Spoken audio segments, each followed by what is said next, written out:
Hello, and welcome back to the 3 Up Moon live stream, everybody. It is Thursday, May 13th, 2021, and we are going to be playing some more NES Homebrew games. My name is Matt, otherwise known as 3 Up Moon, here on Twitch and YouTube, and I stream every single day. I do retro games, ROM hacks of retro games, randomizers, fan games, and now we've started to do some more homebrews. And homebrews are basically just games that are made past the lifespan of a console that weren't actually published onto a cart by hobbyists, programmers, and composers, and that sort of thing. A lot of people convert games from other systems onto the NES, or sometimes it's not even a full game, it's just a demo or like a quick challenge. It's pretty cool. So if you're watching on YouTube, click that subscribe button. I've got a YouTube channel with every single one of my streams, and I also have a playlist going with all of our NES Homebrew games that we're playing. The last time we played Hyperbeatz, which was a NES Rhythm Game made by Anthony Blackman, one of our followers, a cardboard box. Released this year. It's it's an NES Rhythm Game basically in the style of Stepmania, but with different buttons as well. All original music, really, really great chiptune music. It's sort of an interactive album, so to speak. Had a lot of fun with it. So what I think I'm going to do is, because the stream started off really well with it yesterday, we're going to do some Hyperbeatz to start things off today. Last time we also played Alter Ego, which was a ZX Spectrum game way back in the day, and it was converted to the NES in 2011 as a homebrew project with custom music. Really, really great music as well. Both games featured great music. And then we also played, Blast Burner? Blade Buster, that's what it was. Blade Buster released in 2012, and that was basically a top-down shooter where you could either choose 2 minutes or 5-minute time attack mode, and you just have to try and beat your own personal best high score. So it's super fun, but we'll start things off with Hyperbeatz here in just a moment. We're listening to music from Super Mario Sunshine, if you're curious. Welcome to the stream, Michelle. Hope you're doing well. And thank you to the most recent subscriber, Alice Rose 1221. Thank you to the most recent follower, Kamikaze. Welcome to the stream, Itarama. Yeah, I had a blast with Hyperbeatz yesterday, so I'm going to start with Hyperbeatz. We'll play a few songs from it, not every song, and then we'll play another homebrew game.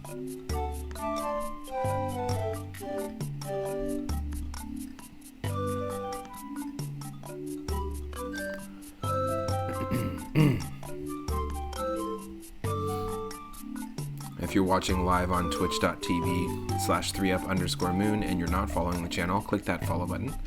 We're on the road to 350. We've got 322 followers already, and we just hit 300. So if we can get there, I know that 400 is super doable. And we've only been streaming since January 18th, so not that long at all.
welcome everyone.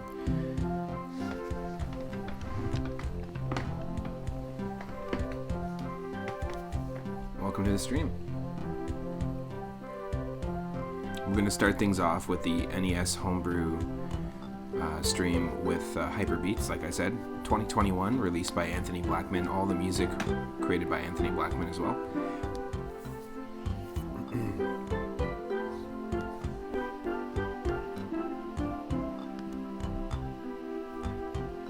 I'll be ready in just 1 second here.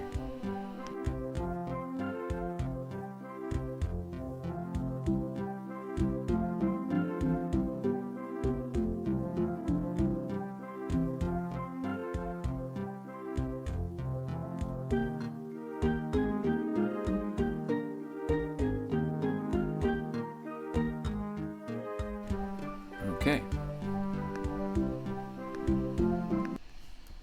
Get ready. This is some pretty epic chiptune music. If you're a fan of chiptune music, definitely check this game out.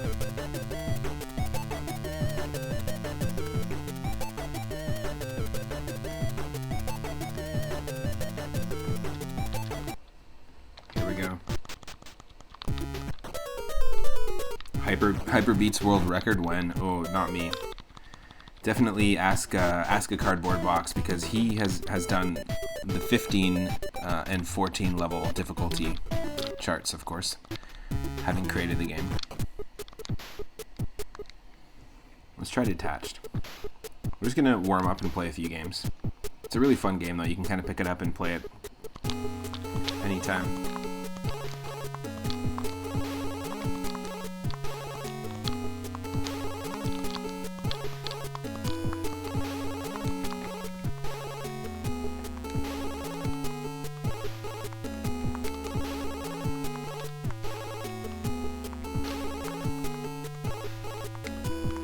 Fantastic music, though.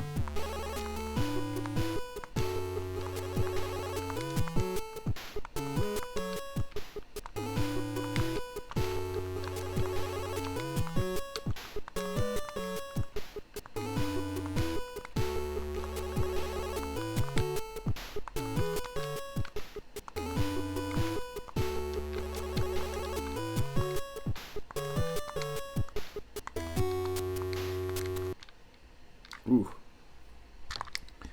Failed right away there. Damn. Nice. Really enjoyed the games I was playing yesterday. Obviously, we're still playing one of them.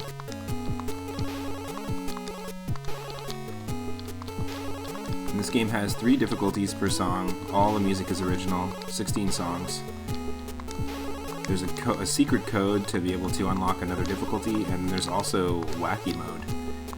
And it's 2-player compatible as well.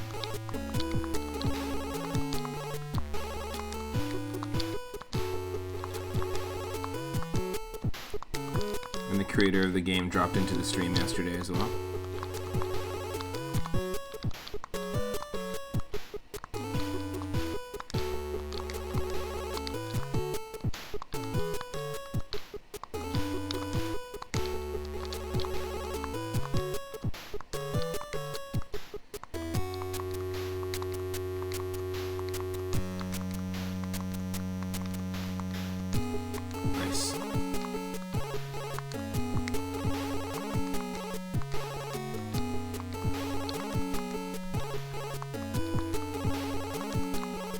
I'm not one to go for world records though.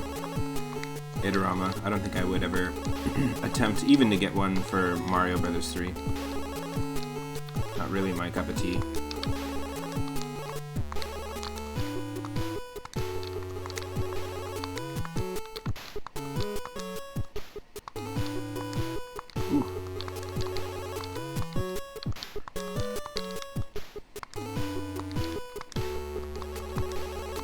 Definitely better, much better performance than yesterday.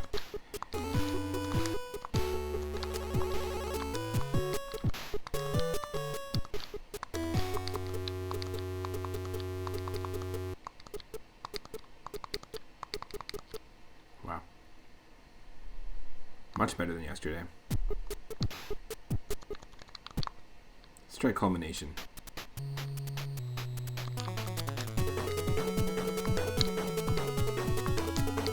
feel way more locked in.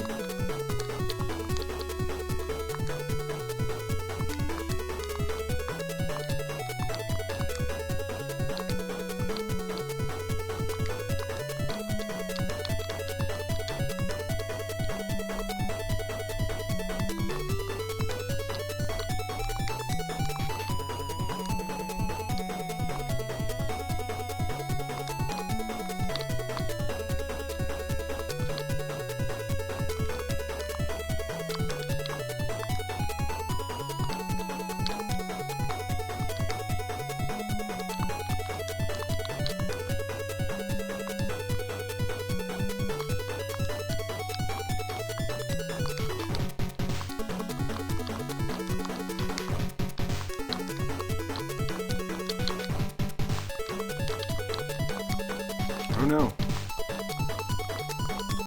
No, damn it. Oh, that's tricky. That is tricky.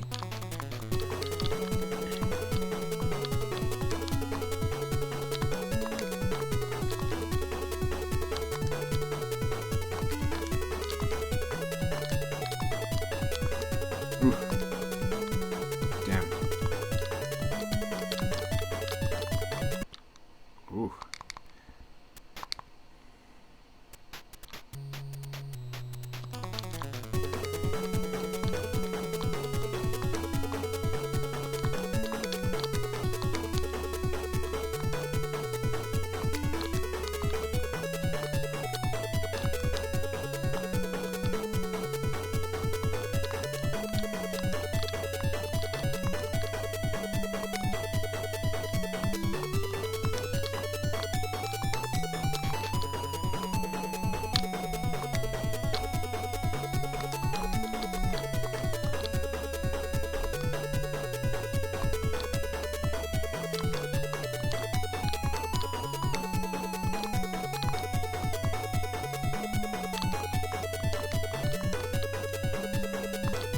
Here we go.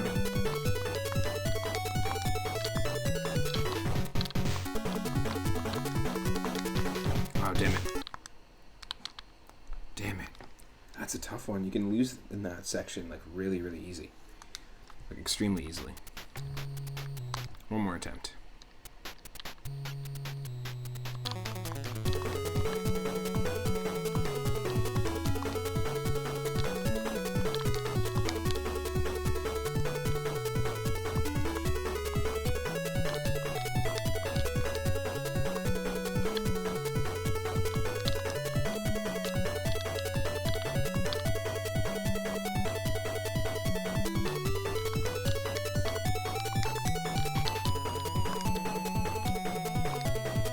Ooh.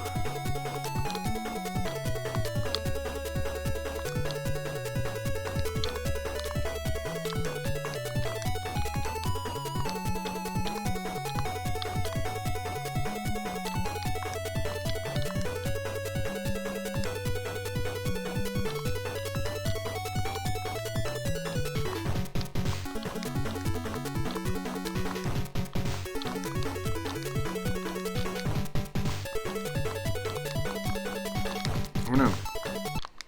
Damn it. It's so easy to lose there. That's tight. Let's go for it. Let's go for it. Feeling not rusty today.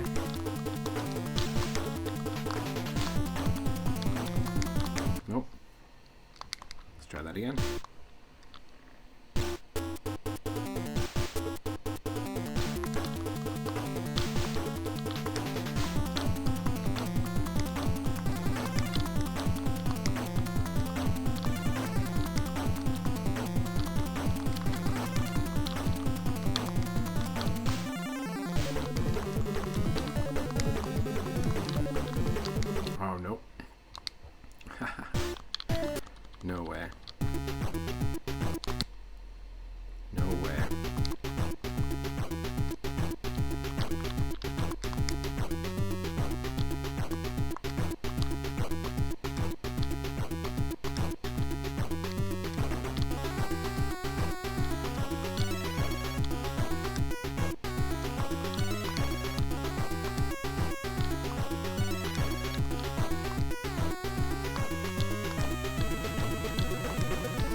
Let me know if you need more or less of the game audio as well. I'm happy to adjust it.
Nice.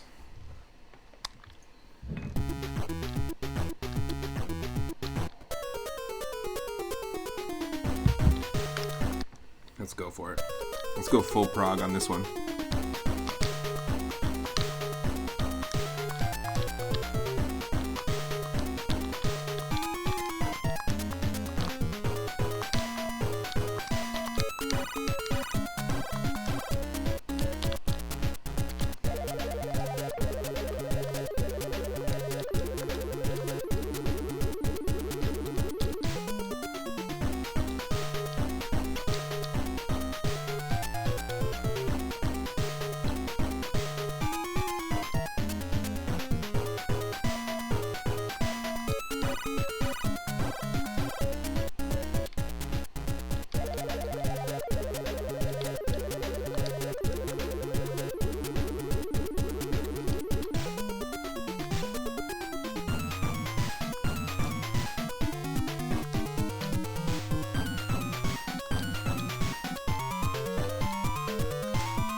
I upped the scroll speed too.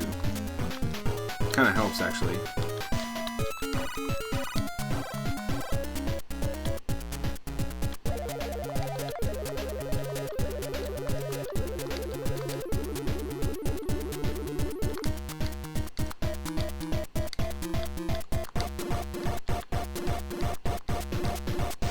Nice. That's a really cool song. Nice, we got a B. On a level 6? That's really good. I'm curious. Let's just see what happens if we do this.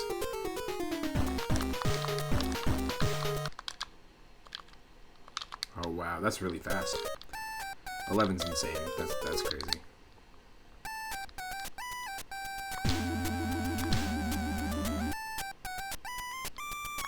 Some of the difficulties are pretty nuts.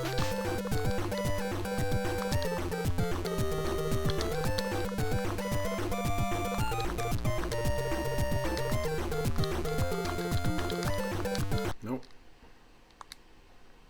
No way.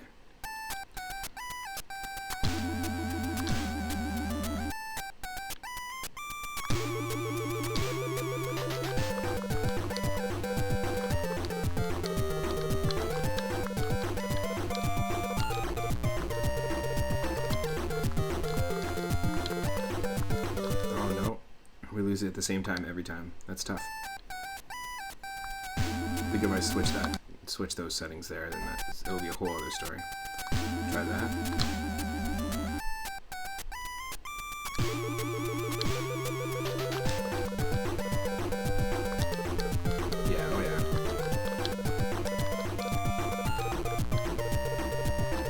So scroll setting really changes everything. Kind of. Still easy to get lost in that. Okay, let's try that again.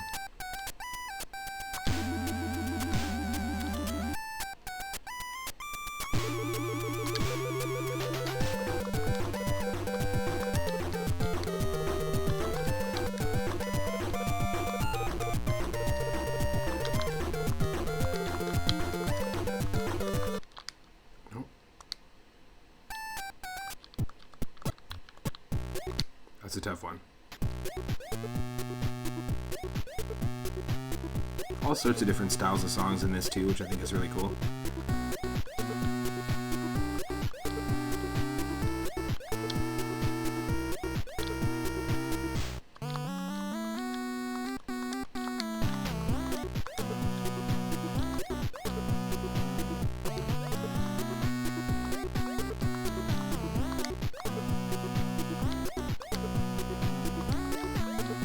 Those up.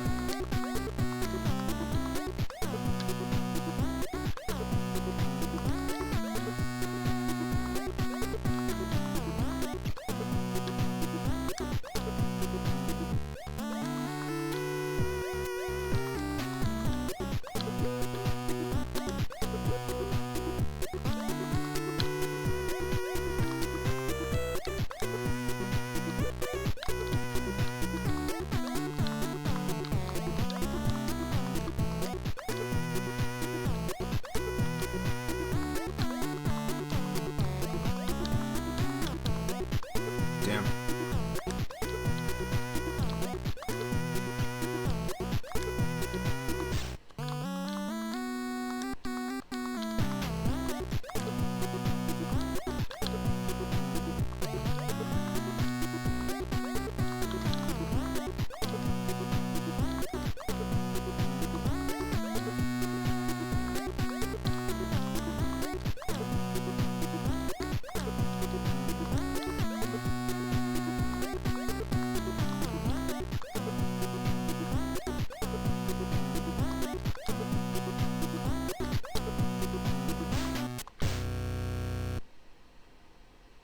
Nice. Oh, we got a B. Really nice. That's a tough one.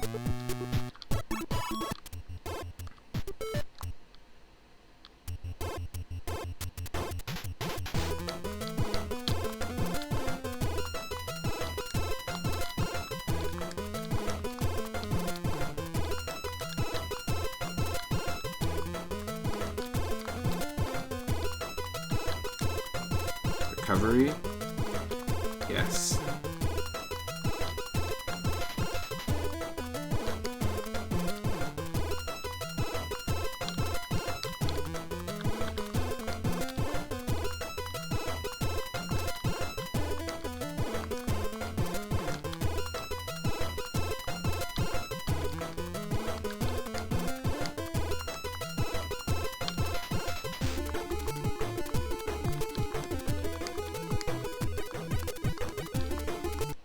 Ooh, we were off beat there and it didn't work.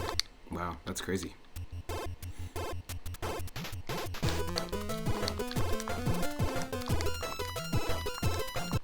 Nope.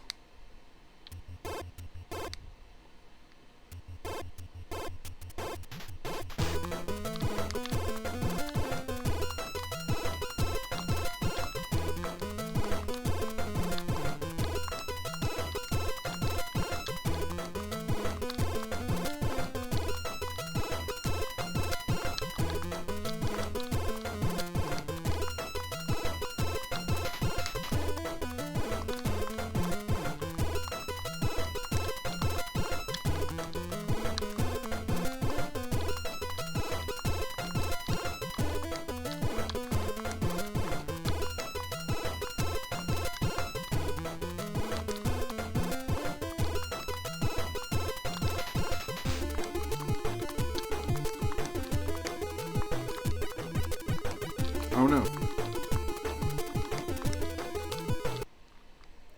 Damn it. Damn it.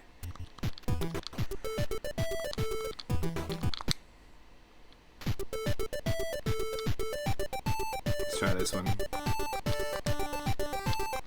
Level 5 instead of level 6.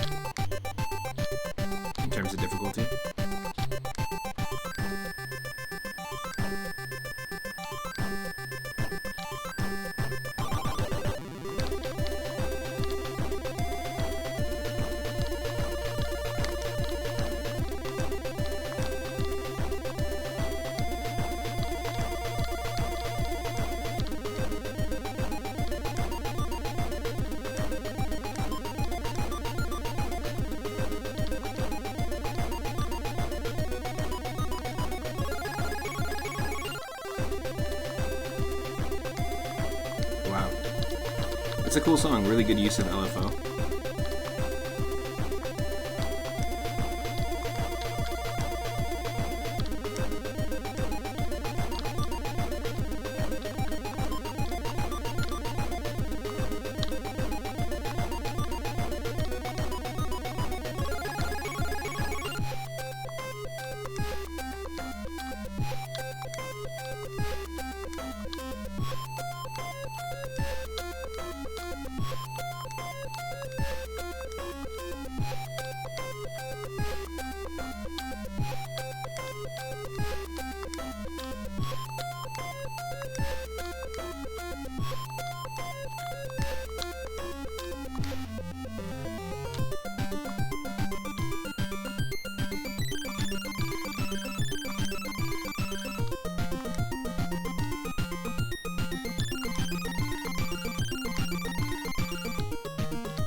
Nice. Keep it going.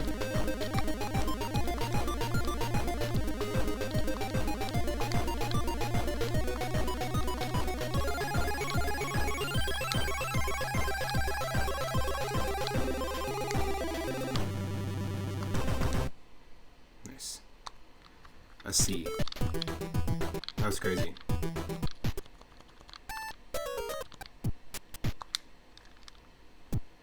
Try this one. We haven't tried this one yet. This is a fun one as well.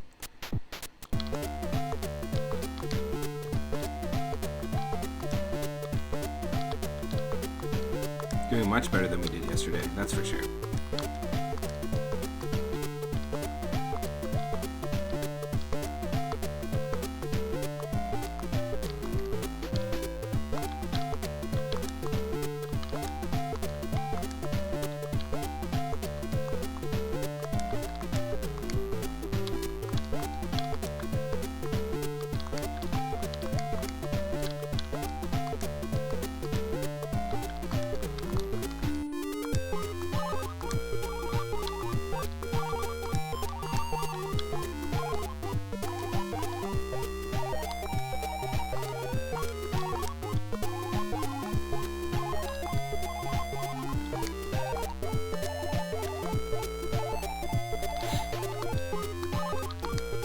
I have really bad allergies right now, so I'm on the verge of sneezing.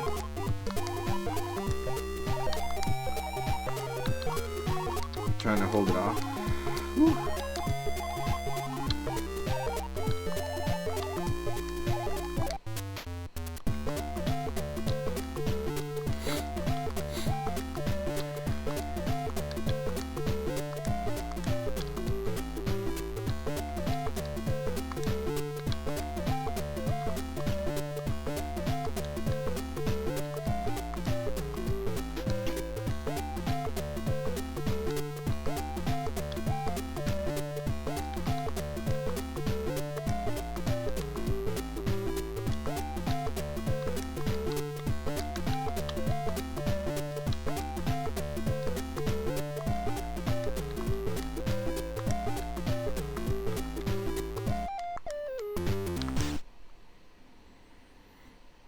Nice. A B.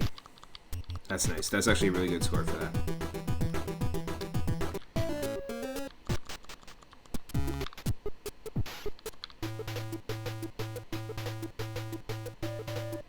Ooh, this will be a tough one. Let's try an 8. It'll be crazy.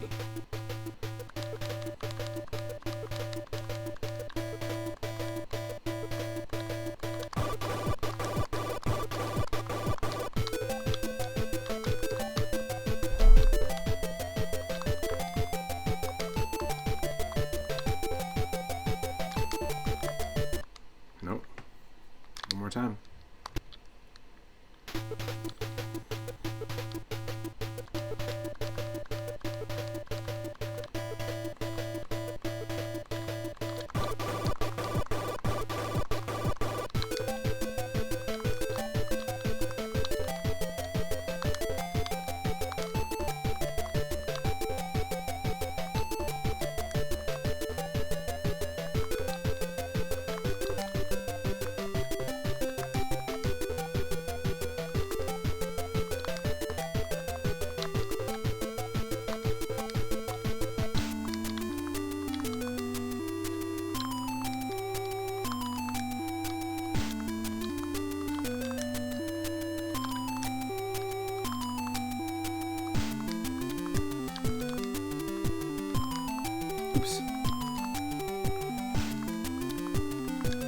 Oops. Ah! No!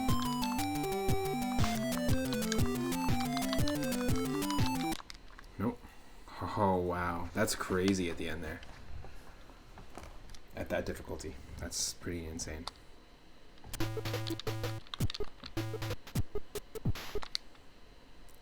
One more time.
Oh, what the hell?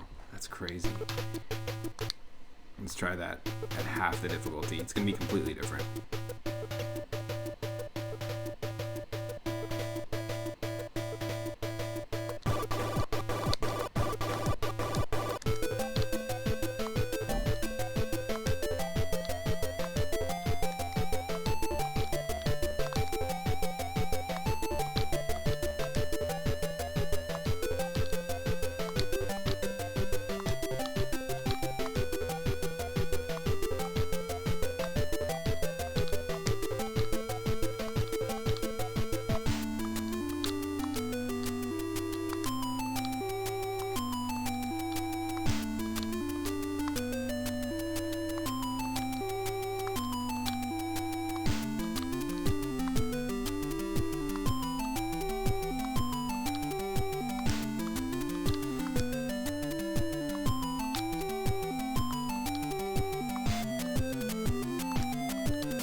So much easier on this difficulty. Thank you for the host. Don't know who that was, but I'll check in a second here. Well, it won't tell me. Well, whoever hosted me, thank you so much. I really appreciate it. Hope you're having an awesome Thursday so far. Just playing a little bit of Hyperbeatz and some other NES Homebrew games. This was made by Anthony Blackman in 2021, actually. It's a brand new NES game with all original music, extra buttons, and super fun.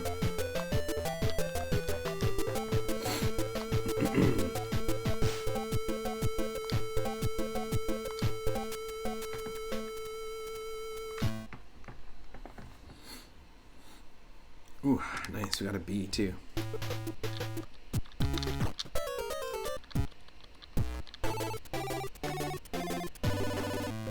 Legmaster, it was you. Welcome to the stream. We didn't do Chip Squeak. Let's try this.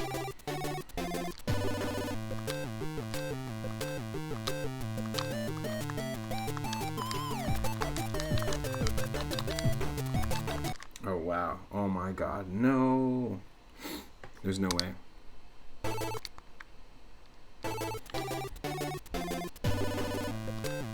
Okay, let's try this.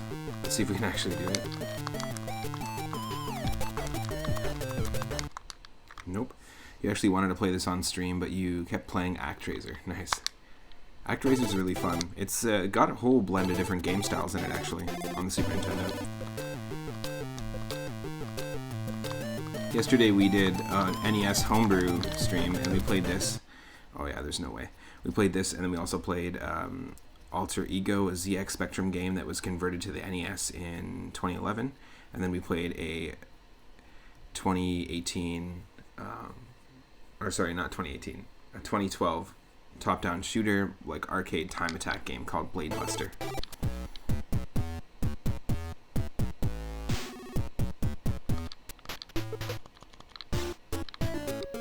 The only two I haven't done are Boo. Let's try Detached on 10. That's crazy. We did beat a 7. So let's just see. Nope. Nope. We did this earlier. Detached.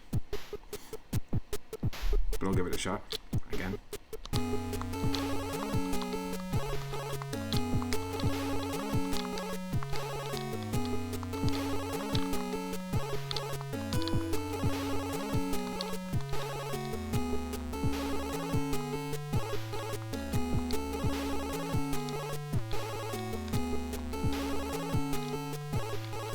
This is one of my favorite songs in the game.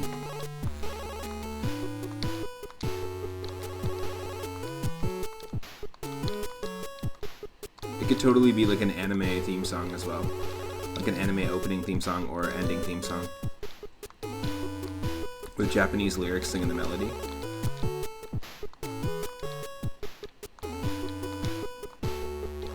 Very 80s vibes. 80s anime vibes.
You can just imagine those 80s drum samples playing, definitely.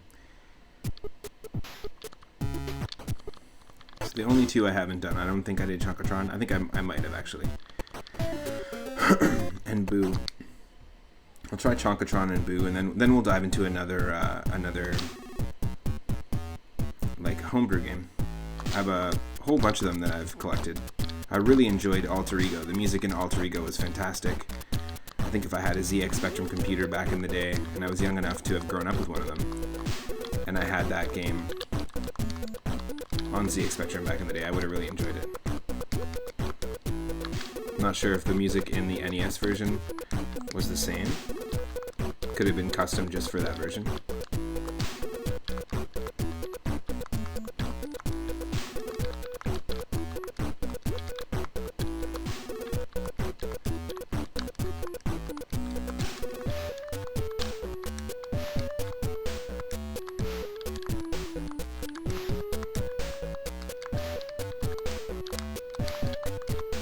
No!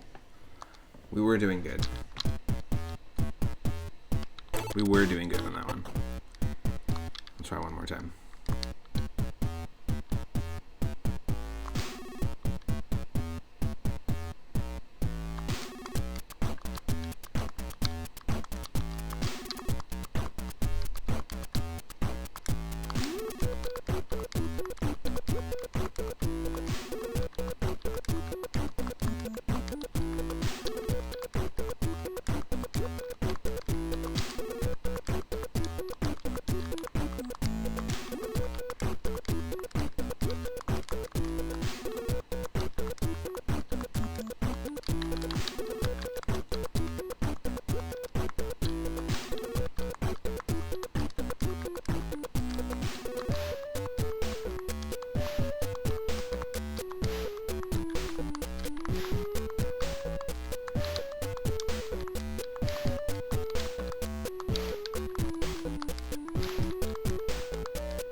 my god.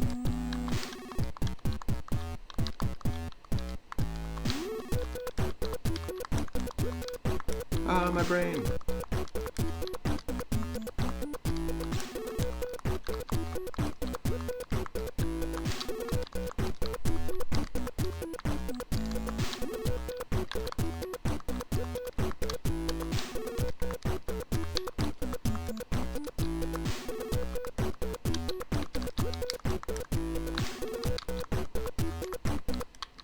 We were so close. We were so close.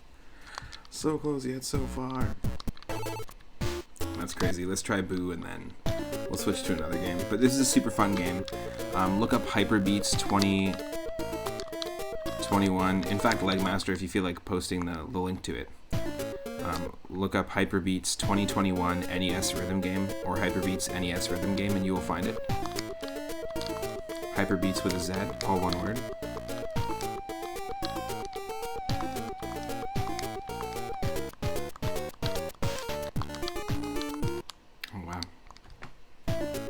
Shouldn't be that tough.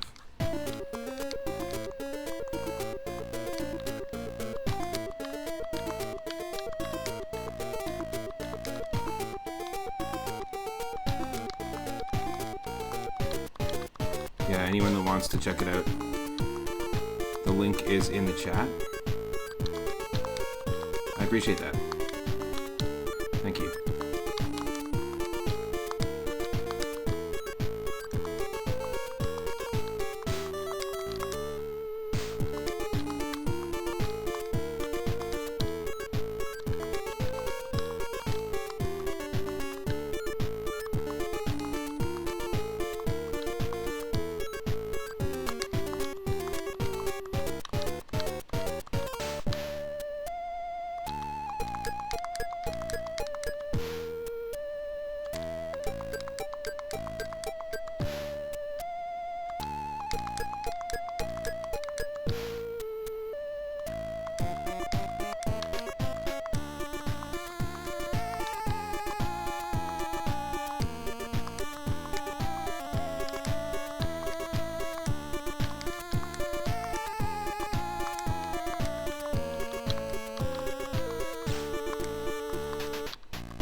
Woo.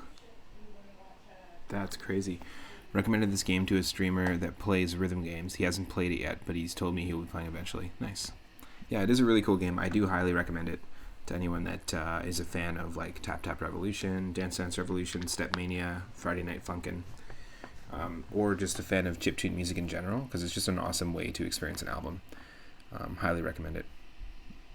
It utilizes all the same constraints as the original first Super Mario Brothers kart did back in the day, which is really cool, and it's using all the base like NES sound chips. So I'm just very impressed that one person made this. What I'm going to do though is I'm going to just take a quick break here, and then we'll jump into the next homebrew game. So we'll play some Super Mario Sunshine music. Stick around. I'll be right back. And we will play, I think the next game we're going to play is 2048.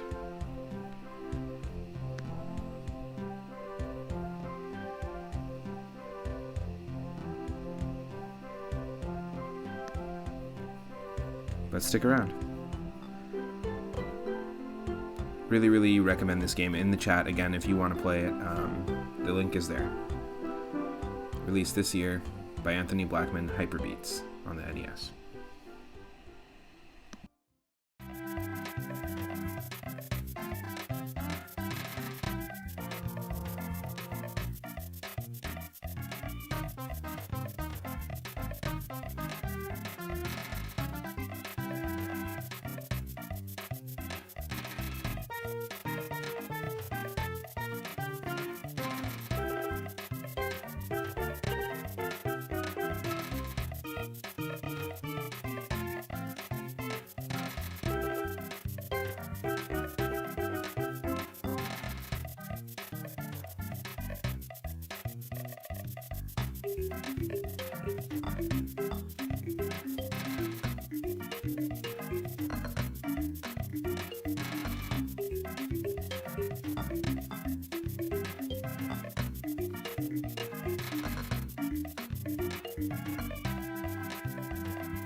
Okay, I am back. But I'm just going to take a moment here to eat some dinner and then we'll dive into the next game. So, thank you for your continued patience. I won't be too long. Stick around though, we'll be playing some more NES Homebrews. The next game will be 2048.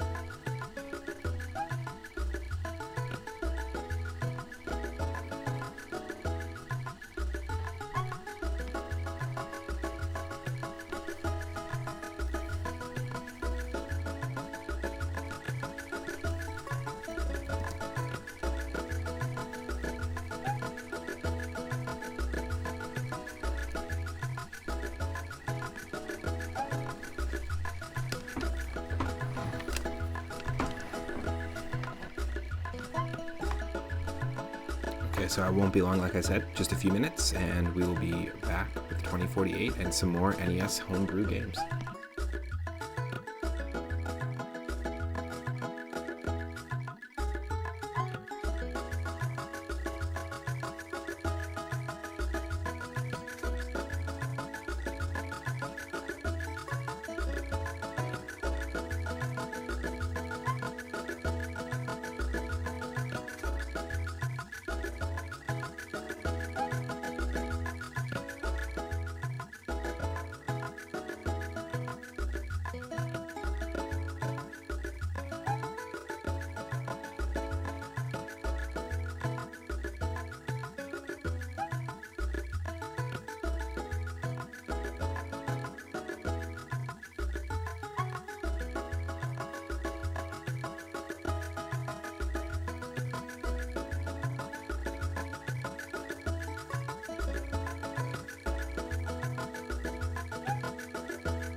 So just finished having some incredible ramen.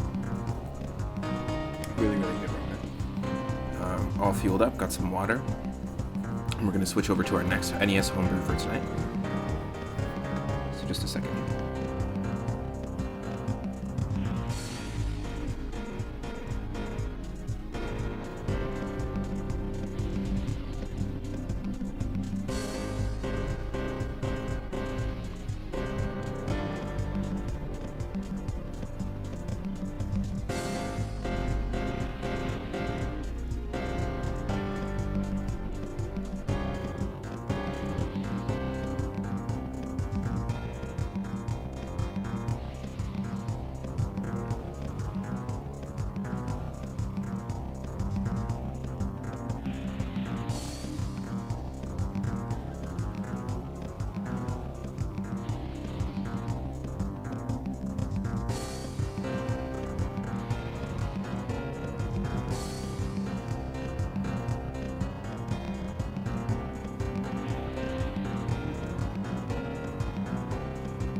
Okay, here we are.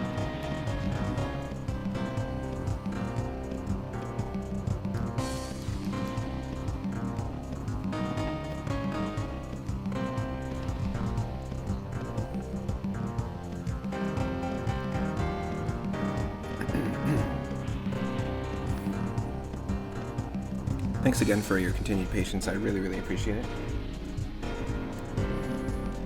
And for anyone just joining, thanks for coming on in. We're having an awesome Thursday so far. We're going to be playing our second NES Homebrew game of the night. This is our second stream diving into the world of NES Homebrews. Games made on the NES by fans, by programmers, by teams of people, never released necessarily physically via a cartridge, but games made for a console that is well past its lifespan, basically. So we were playing Hyperbeatz, which was released in 2021, and this is called 2048. It is a puzzle game that you can see in a whole bunch of different places. Oh, cardboard box, welcome to the stream. Yeah, we definitely had a much better performance today than yesterday in Hyperbeatz. Cardboard Box is the creator of Hyperbeatz, and I was just about to talk about how amazing some of the music is in this in that game, but also in this whole world of NES Homebrews. There's some pretty fantastic music. We played Alter Ego last time, and that had some great music.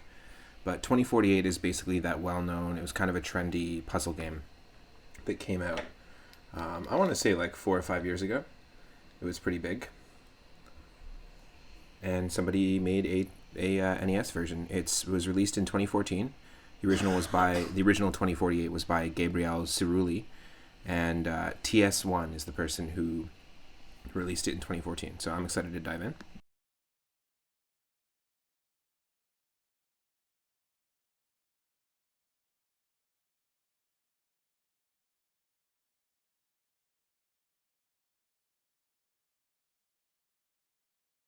Okay, so you should be able to see it and also hear the game. Let's do this. Famitone 2 by Shiru. I think Shiru was the person who did the music and the conversion of Alter Ego. It's actually the same creator. Just a second here.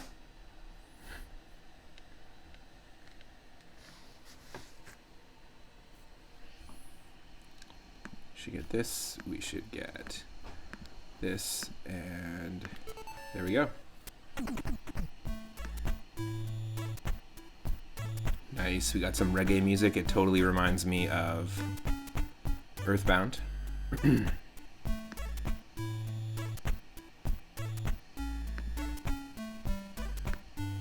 Oh. We're still going, right? We're still going. Definitely a real cat jam for sure.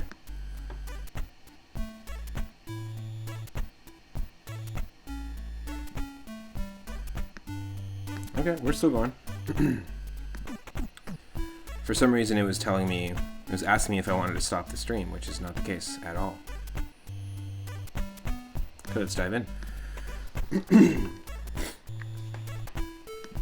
Actually, before we do, just 1 second here.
Alright, I return.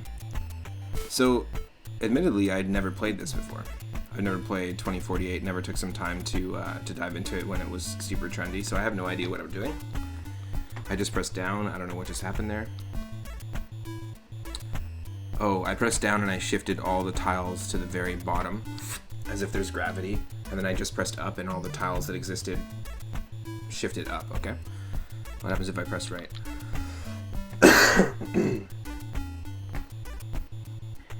We formed an 8 because we had 2 similar 4 blocks.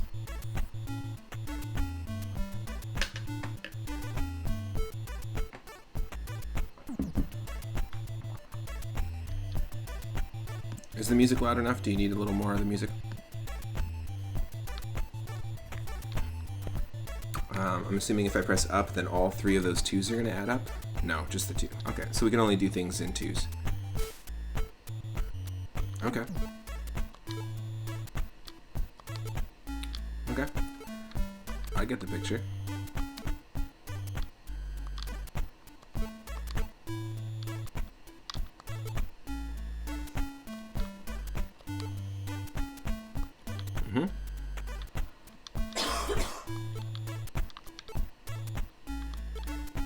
There we go, we got ourselves a 32.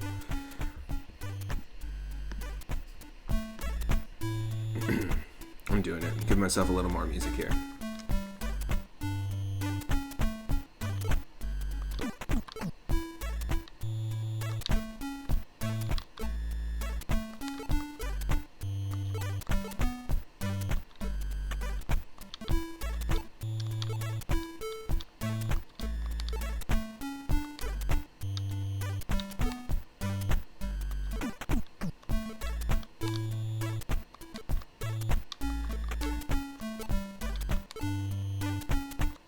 Interesting. Yeah, this is cool. It works well. I mean, I could totally envision this coming out because it is a very simple game. It's a very simple concept puzzle game. I could envision this coming out back in the day and getting a lot of gameplay from people, a lot of hours in. I spent a lot of time with puzzle games, and that's why I really like the Whim of the Wheel stream that I do. It's a regular series that you can go catch on my YouTube channel, but I also stream it here on Twitch, where I spin a roulette wheel, and the roulette wheel will serve us a random game, random NES puzzle or arcade game that's very high score focused, and we have to try and beat our own personal high score, or get a score on the high score board to begin with. It's actually pretty fun. And I remember spending hours with puzzle games and arcade style games on my NES growing up. Oh, I love the reggae vibes here. This is great. It's important to have good music if you're going to have a simplistic puzzle game. But it's working, we're getting there. We're definitely getting progress. I could see how when this game came out it was very addictive. You know, lots of people played it on their phones, there was like mobile versions of it. But I do really appreciate the music and the interpretation on the NES. It's well done.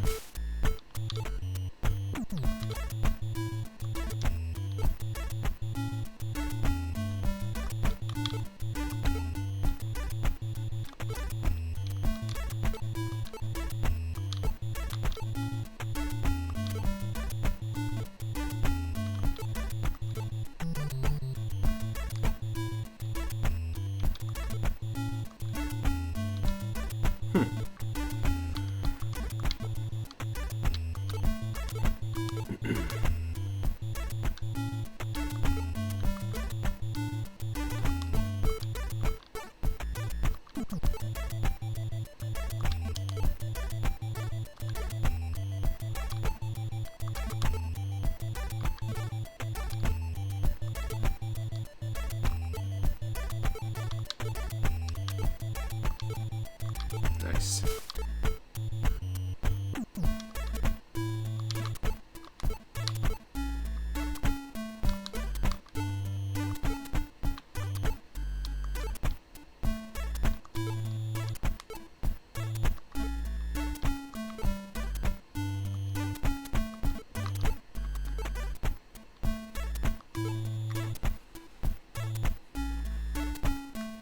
Feeling it.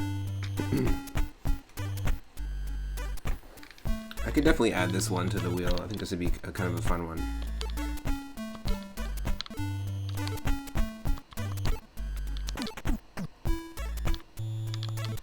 I think I will. I'm actually let me just write this down. We're going to add a couple more games to the roulette wheel. Now, most of the games I had on the NES roulette wheel for the Whim of the Wheel stream were basically, like I said, I spin a wheel, I get one of 15, and now it's going to be almost about 20. One of 20 NES puzzle and arcade games, and we have to beat our personal best or high score. It's just paying an homage to it, like all the hours I spent trying to get personal high scores in these games. But then throughout, you know, our viewer request nights and just throughout time, I've discovered some other really good NES puzzle games, whether they're homebrews or officials or anything. And so we've added a few games like Bomberman 2, Dig Dug 2, Tetris, Yoshi's Cookie, Donkey Kong 1 and Donkey Kong Jr. and Donkey Kong 3. I grew up with all of those. Adventures of Lolo 2, Bubble Bobble, Bugs Bunny's Crazy Castle, Burger Time, which is a lot like Donkey Kong games. 3D World Runner, Quattro Arcade 4-in-1, which has games like Super Robin Hood, Boomerang Kid, all sorts of really fun ones.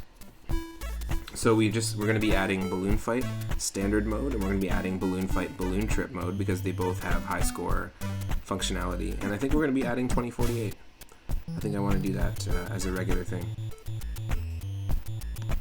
We've also added Snake, Rattle, and Roll, a game that I haven't grown up with, but it is a really cool, in my opinion, I really liked it. It's an isometric arcade puzzle platformer made in 1989 by Rare.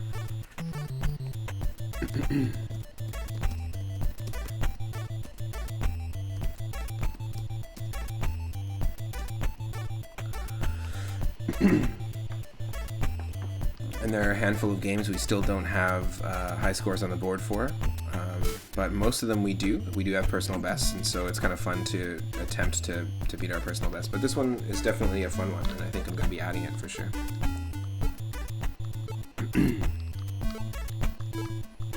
Hyperbeatz could be a fun one to add as well, but I feel like this one feels a little more like old school, where Hyperbeatz has this sort of modern feel to it, which I really like.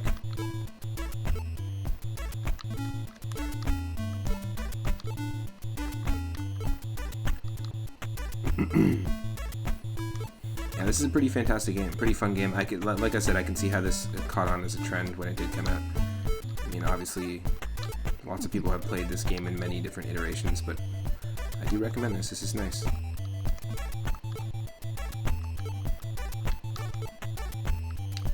What's also nice is all the support the channel's been getting in the last little bit. We only just hit 300 followers super recently, like a week ago, just over a week ago, and we've already got, I think it's almost approaching on 2 weeks, but we've already got 322 followers, which is crazy. Really, really appreciate the support. I really appreciate all the people who show up on the regular to the stream and just want to be here and hang out. Oh shoot, stuck. Sorry, out of moves. Beru. Press start for new game. You can't continue, yeah. Cool. Yeah, we'll definitely try again, for sure.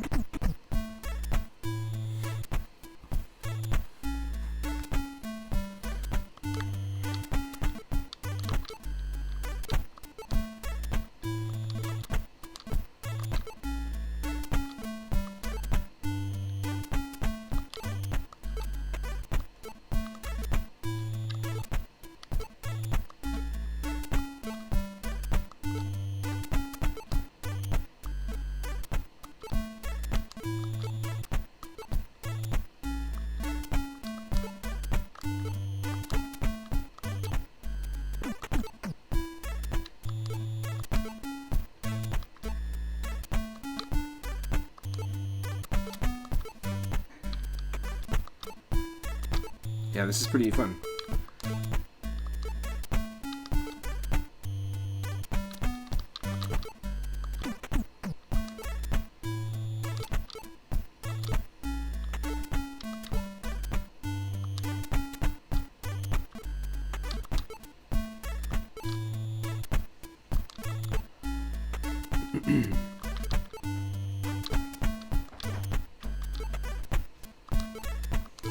Ooh.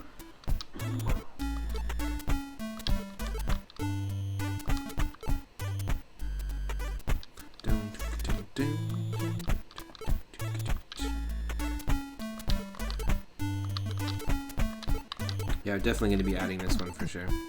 I'm not going to be counting any of the scores that we're getting here as our personal best because I want that to be part of the Whim of the Wheels stream. But this game is a fun one, and I'm having some fun with it. I was really enjoying Hyperbeatz as well.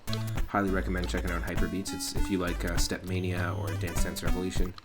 In fact, if you like any of those games like Friday Night Funkin', Step Mania, Tap Tap Revolution, that sort of thing, can you let me know if there is a mobile or phone version of a game like that that you would recommend? Because my partner Michelle has been looking for one for quite some time. Just like a DDR touchscreen based or Stepmania clone that's touchscreen based. It would be greatly appreciated. It would make Michelle's day for sure. We're going to run out of moves here. I have a feeling.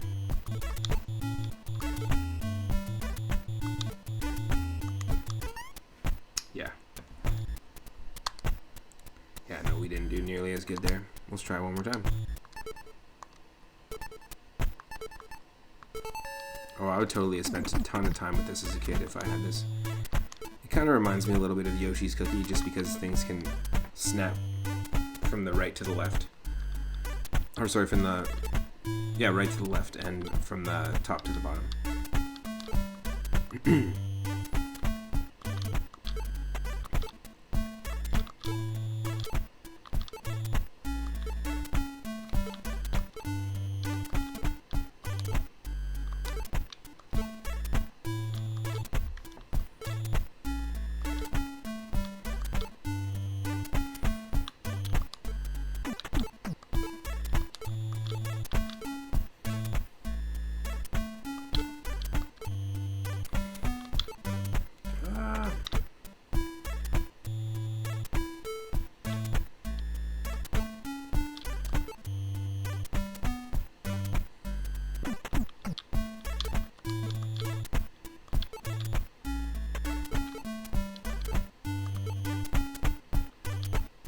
Ooh.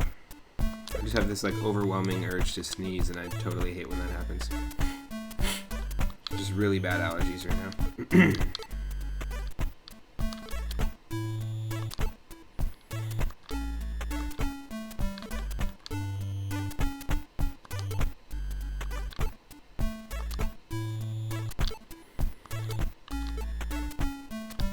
Hey Zombie Vapor, welcome to the stream. Hope you're having a good day.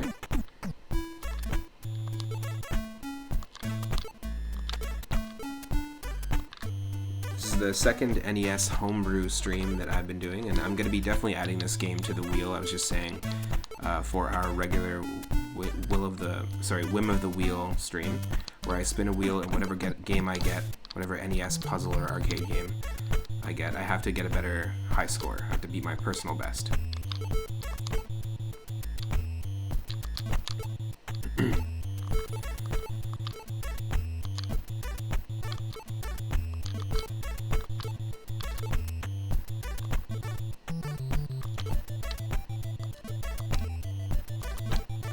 Ooh, we're gonna run out.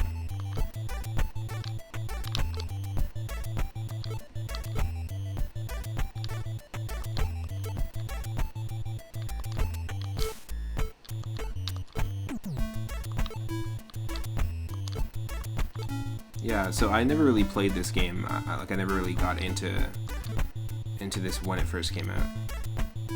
Really cool concept. You like the browser version of this since the gameplay is so smooth. You're doing well. Life's pretty good.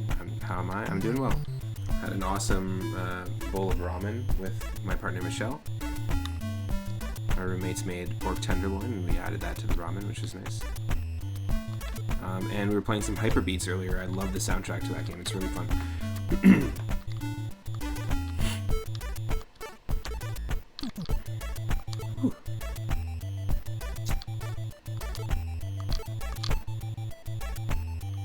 Ramen is underrated no matter how many people like ramen.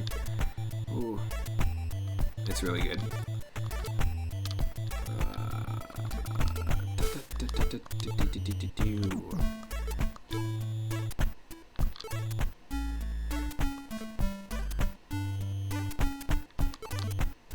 That's a tricky one.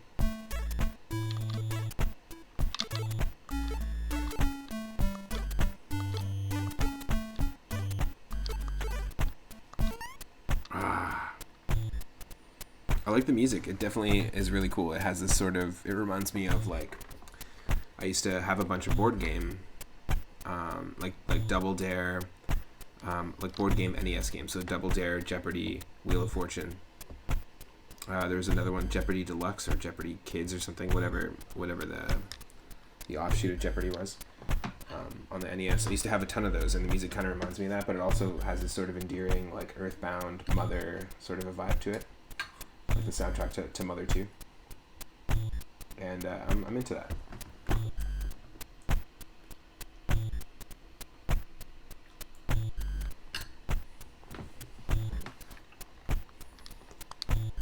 We'll definitely try again, for sure.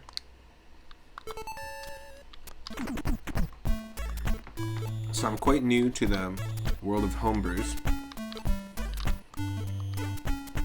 but I'm really, really, really impressed with the quality of music and just the quality in general of games that exist out there for systems past their prime, so to speak, or past their, lifespan.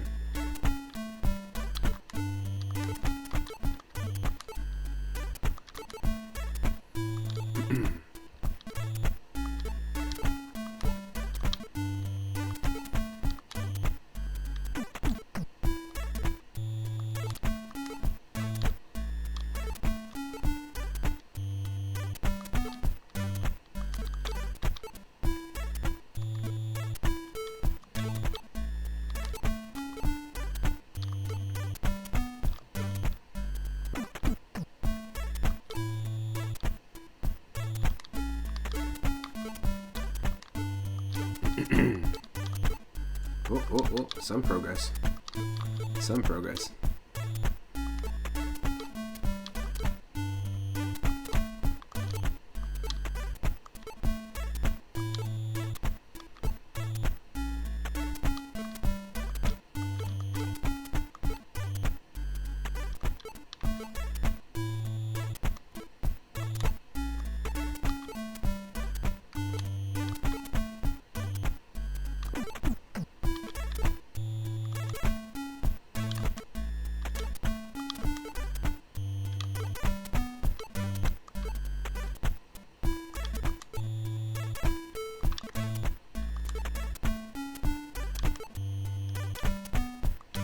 Ooh.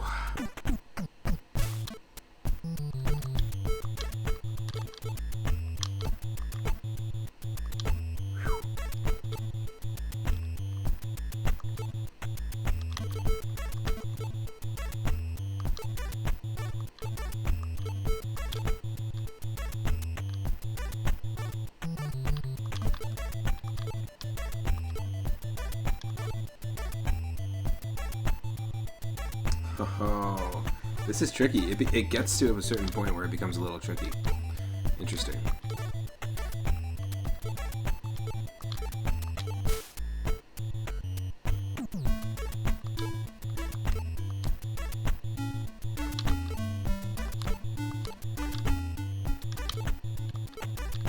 We were able to save ourselves there, though. That was awesome.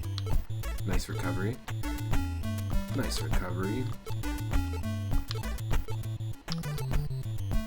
You like the browser version more because you can slide things around more. Oh, it's visual.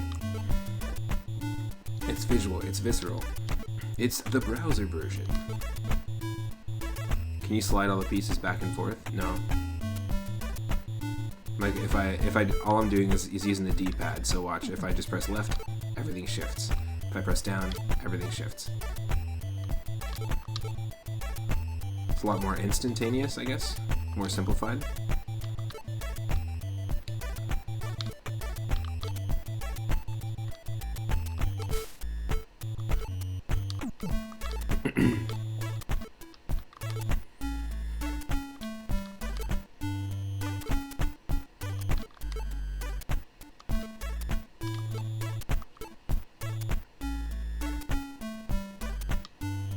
Ooh.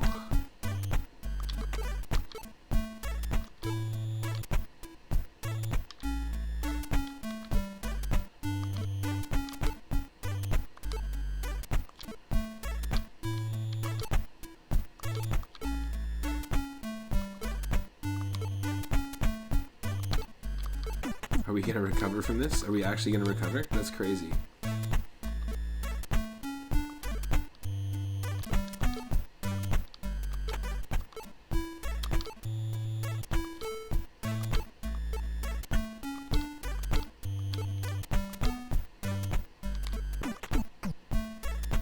Oh, no way. Yeah, that was it. I knew that was the end. That's really cool. Now, does everyone remember, or anyone remember, Mastermind? I had like a handheld version of Mastermind as a kid. It was my dad's.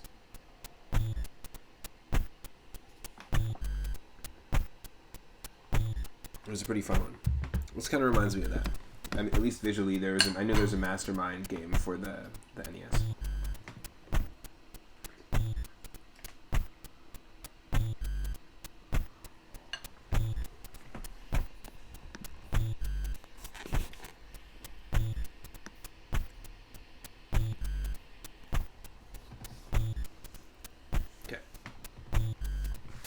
Try it one more time. I'm digging it.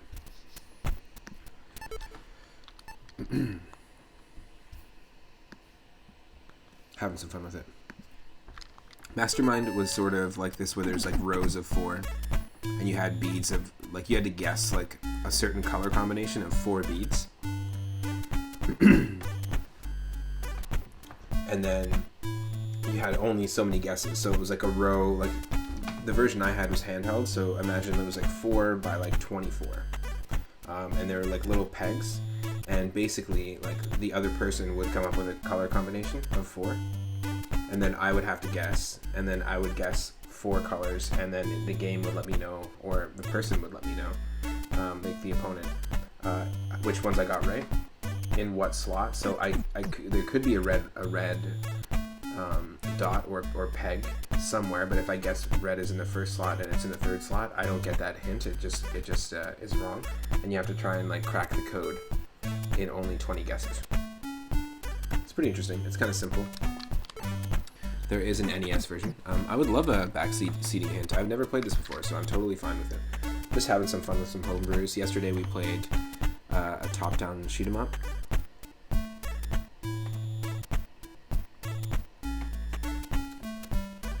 What was it? Blade. always forget the name. Blade Buster. We played some Hyperbeatz, a rhythm game. I'm just having some fun with it. Really enjoying these homebrew games. And I'm open to help all the time in streams. If you cluster all the numbers in one corner, it's easier to stack up more numbers, so you keep everything in the lower right corner. Okay. As much as you can, if that makes sense.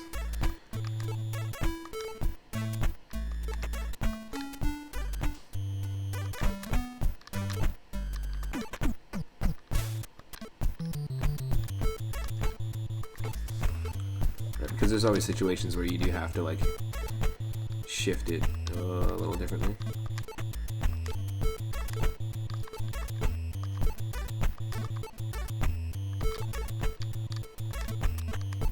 Oh, I sort of see what you mean. If you just, your intention is to kind of stay in one corner, it's a lot easier.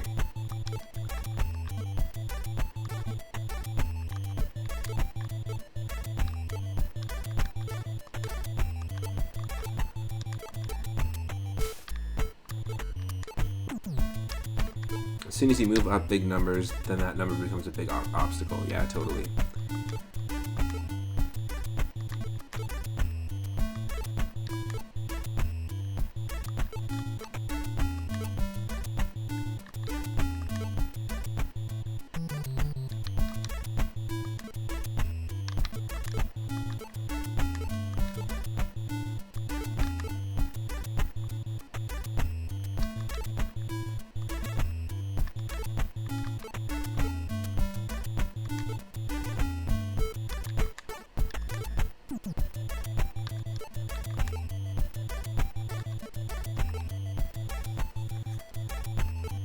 Good soundtrack though.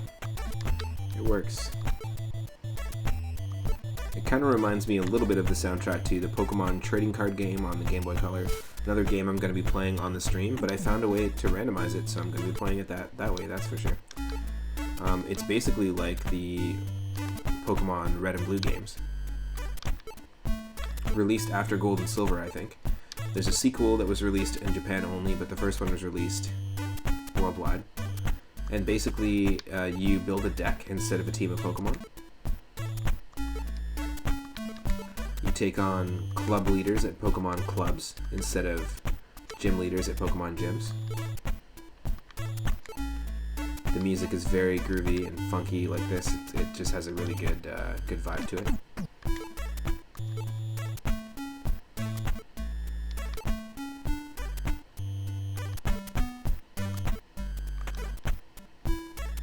We're screwed. Oh. Maybe not.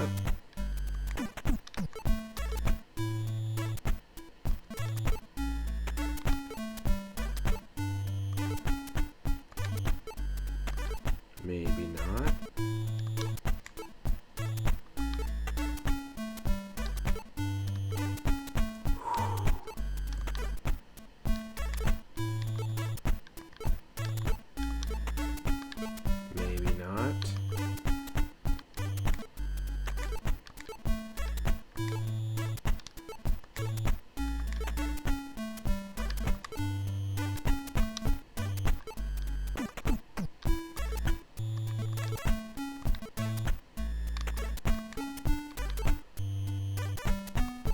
Maybe not.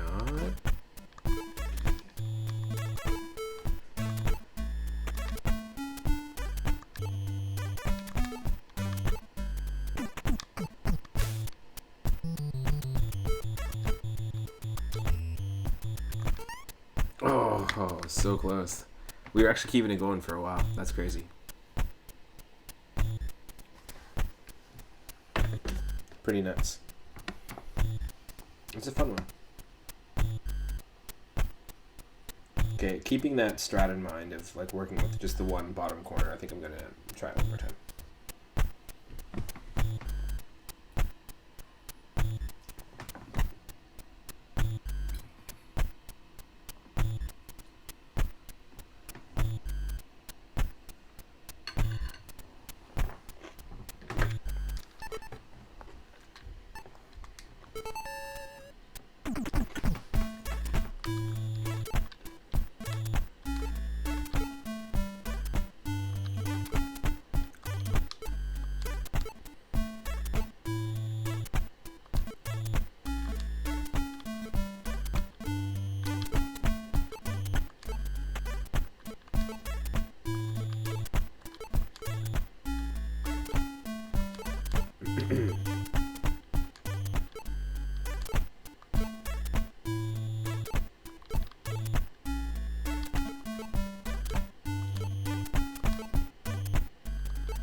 Whew.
Okay, we got a 256 up there, which could be good or bad because it could just get in the way, or not.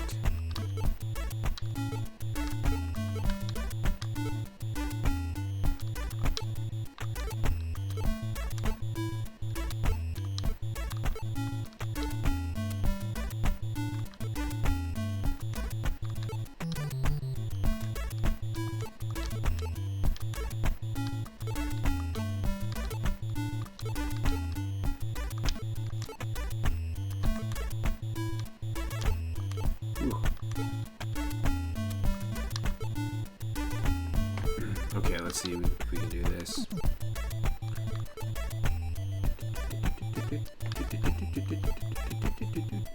Great music. We've been listening to the same thing for a while, so it's like the fact that it still has lasting power is good.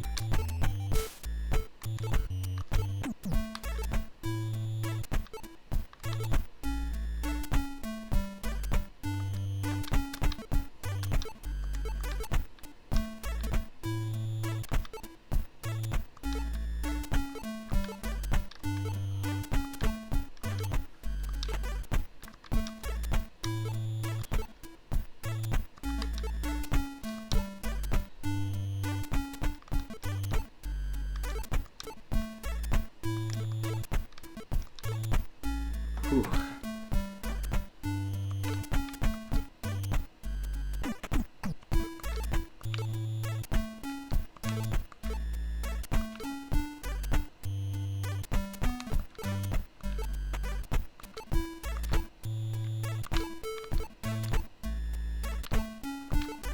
Hey, somehow we saved ourselves.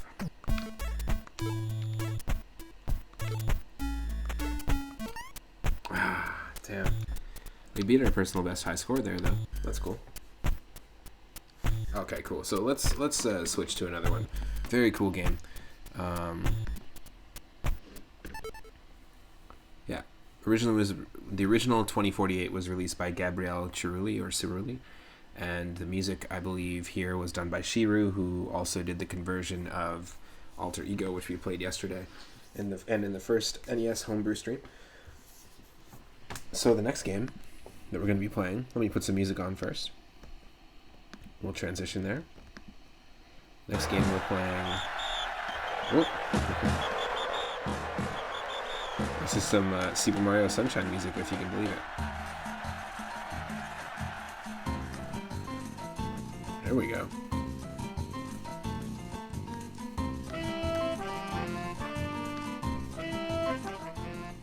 I don't know if I was ready for that music shift.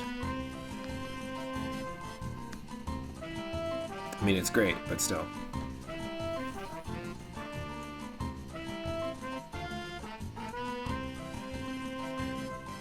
This is the end credit music to Super Mario Sunshine, if you can believe it.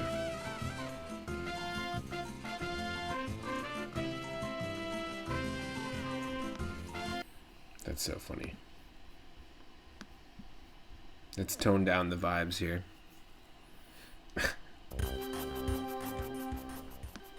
Okay. There we go. That's the vibe I'm feeling right now. Okay, so 2048, really cool game.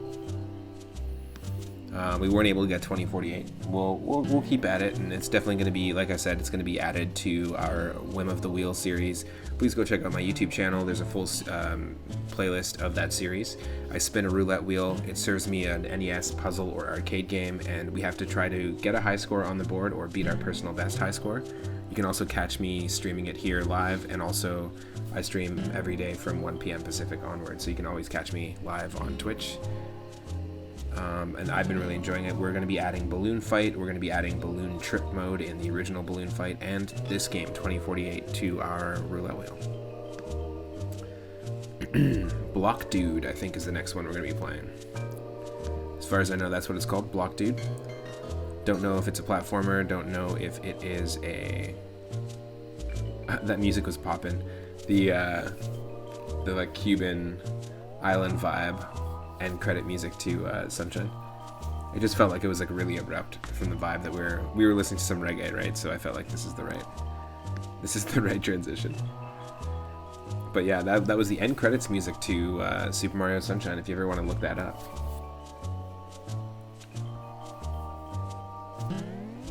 Or if you need to celebrate something, you gotta play some celebratory music. That's definitely it. Okay, so Block Dude. I have no idea what Block Dude is gonna be. I'm assuming it's like gonna be like an NES platformer or a puzzle platformer, but let's just dive in. Some of these have readmes that I've found, and some of them do not. So I'm not sure exactly when the games are released. But let me switch over, play some Block Dude right now. Just 1 second, stick around.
Okay.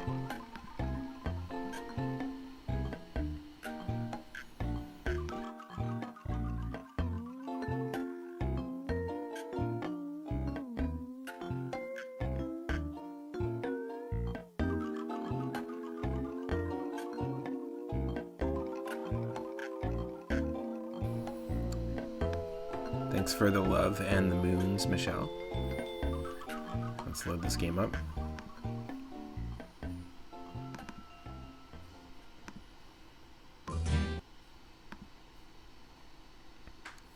Come on, it shouldn't take this long.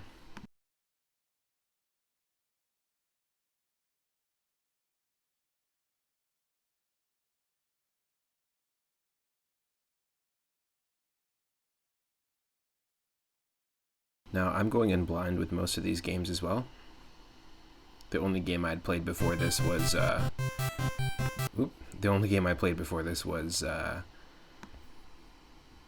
Hyperbeatz. I've played it like 3 or 4 times before this. Okay, so here we go. This is Block Dude by Brandon Sterner. It was actually made not on the NES originally. This is a port by Mitch 3A. But I get the feeling it may have been like a ZX Spectrum or Commodore 64 or like Amstrad PC or like Amiga game back in the day. Let me get that footage for you.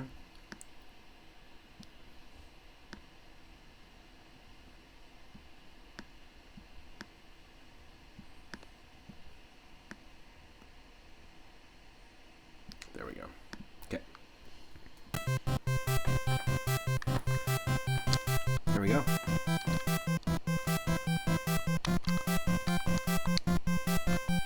In this game, you must get to the door at the end of each level by picking up blocks and moving them and climbing on them. Push the B button to lift and drop blocks, and the up arrow to climb on blocks. Okay.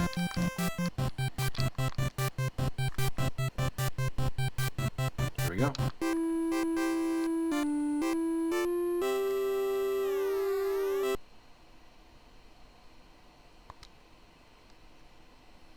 This was a game I think that was available on calculators, if I'm not mistaken. I think that's what it was. This was a calculator game back when calculators had like built-in like, little mini games, almost like Snake. So it's very simplified. Yeah, it's definitely a calculator game for sure. I could have sworn I've even played this on a calculator as a kid in a math class.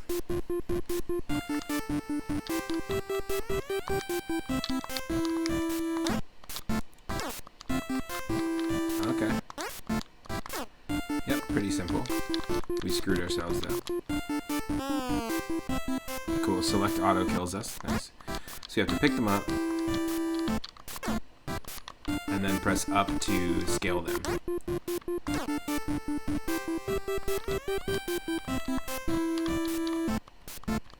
Oh, we could do this. That's what we need it for. There we go. Level 2. You know, not terrible music, not incredible music, but in comparison to the games we've been playing, the NES Homebrew games.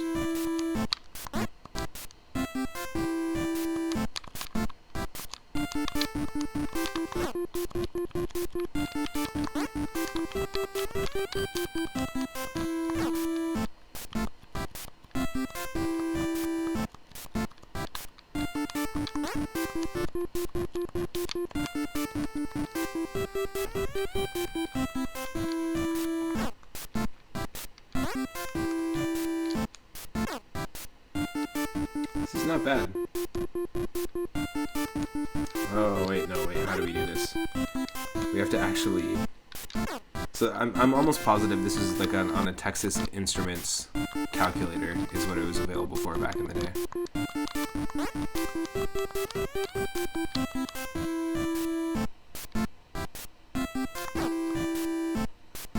How do we do this? Oh, I guess we can do this. Up, up, up. Yes, there we go. Yeah, this is cool. Somebody ported an old school calculator game.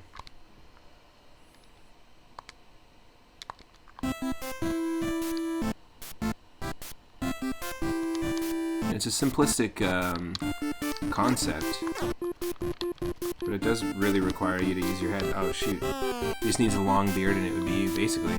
Yep, it's basically, he could have a long beard because of the cap. That's funny.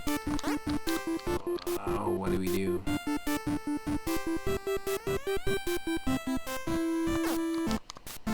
Maybe we do this. This might be a little silly, but...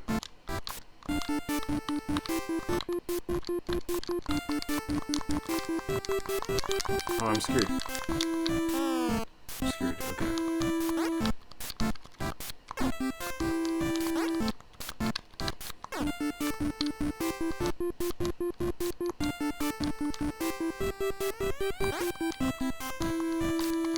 Yeah, interesting.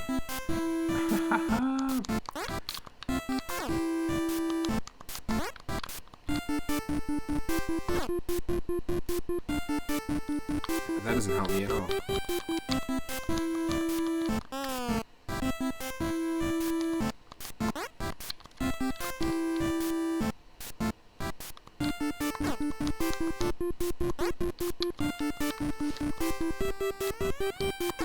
There we go.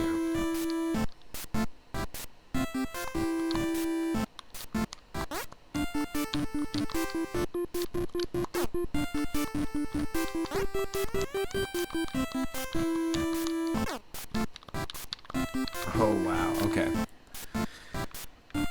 I guess we could do this.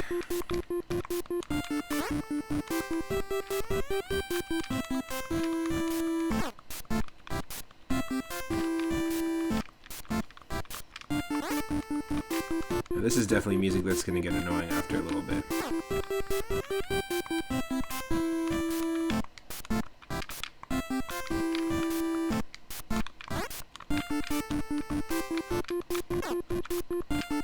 We did it. Yes.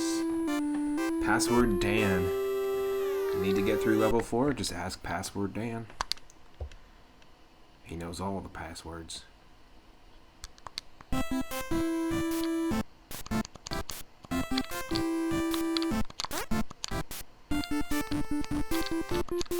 Ooh.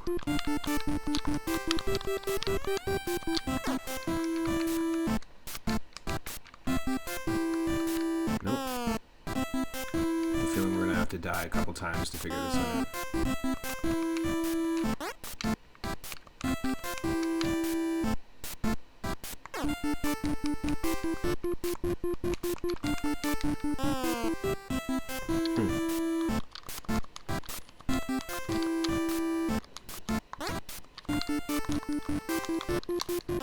I feel like this truly is retro gaming when you're playing a game that used to be on a calculator. We're gonna head out.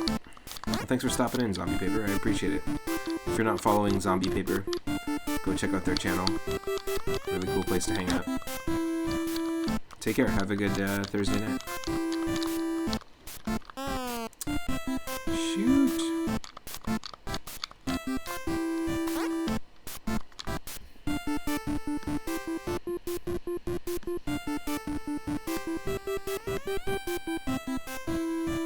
We'll try this one a little more, just a few more times.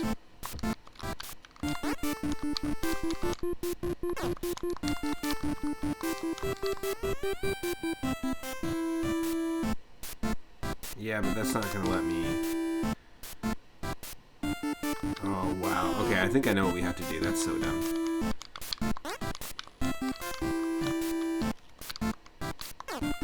drop one there, pick this guy up. Drop one there, go up, pick this guy up, drop one there. Pick this guy up, drop one there. Nope. Well, I thought I knew what I was gonna do there, but I don't know what I'm doing. Playing calculated games.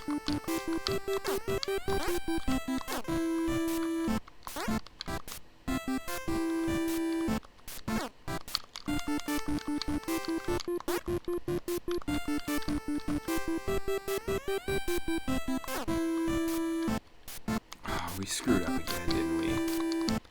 That's so dumb.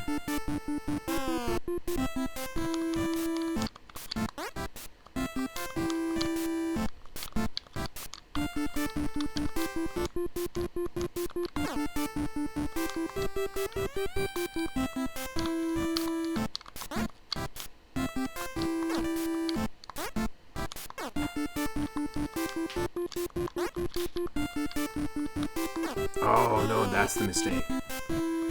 That's the mistake. I gotcha. So we do this. Pick this one up. Do a little droppy. Pick this one up and then drop it over here. And then come over here. Make sure you bring a little bit of that over here. And I'll use some of this. Some of that.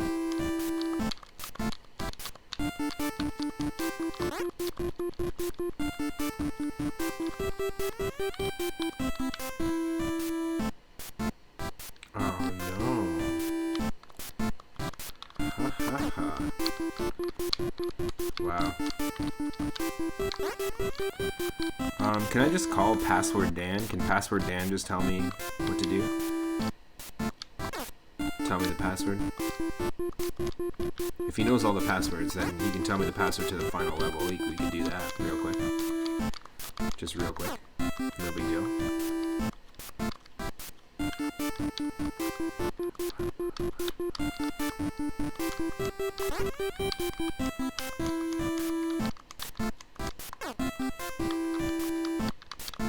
This is funny that this is the solution. We'll switch to another homebrew game in a second here. And so that's the thing about homebrew games, is that like every game is completely different. And you know, sometimes people are doing ports of these old school things that you could only play on like ZX Spectrum or Commodore 64 or things that just were never ported to the NES just for fun. And sometimes people create their own full creations. And I'm a huge fan.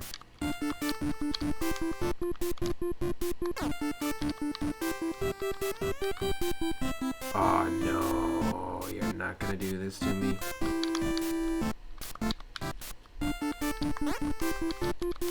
We have to take each one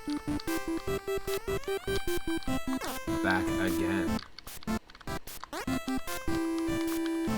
Okay, up, right, up. Whoop. This is a pretty crazy level. Oh, I screwed up.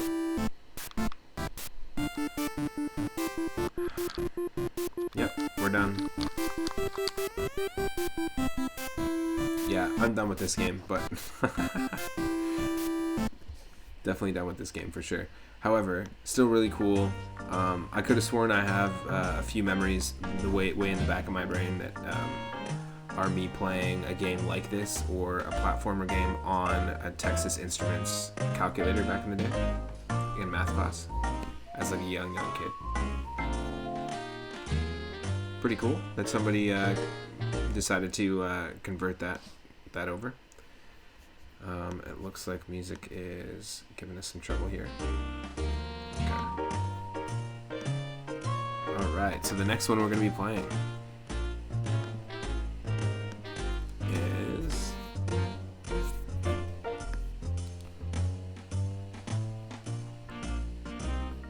this was also made by Shiru, who I think made the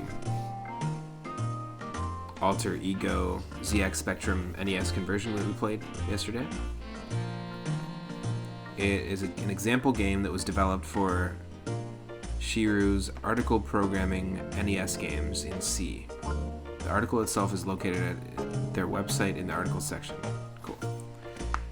So it was just meant as an example for game design. And that's the thing I kind of like about the homebrew community is there's so many different varieties of types of games. There's like little mini demos. I've seen even just like a music video or like an animated piece of like an animation to a music piece on NES. That was just like a homebrew art piece. So it's just a really cool medium when you start messing around with like a classic original console and its limitations. That's the thing I think that really, for me, draws me into it is the fact that there's so many limitations and that people are creating these things within those limitations.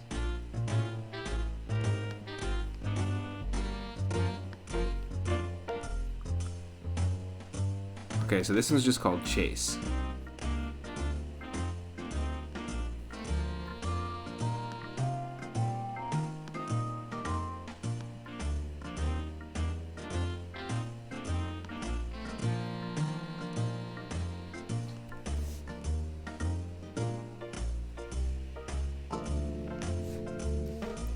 This was made by Shiru as well, so the same person who did that Alter Ego Conversion and the same person who did the music for 2048 that we played earlier.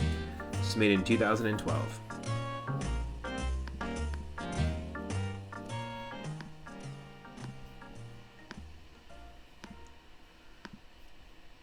Should be able to see it. And let's get into it. See what this is all about. And before we do, really quickly,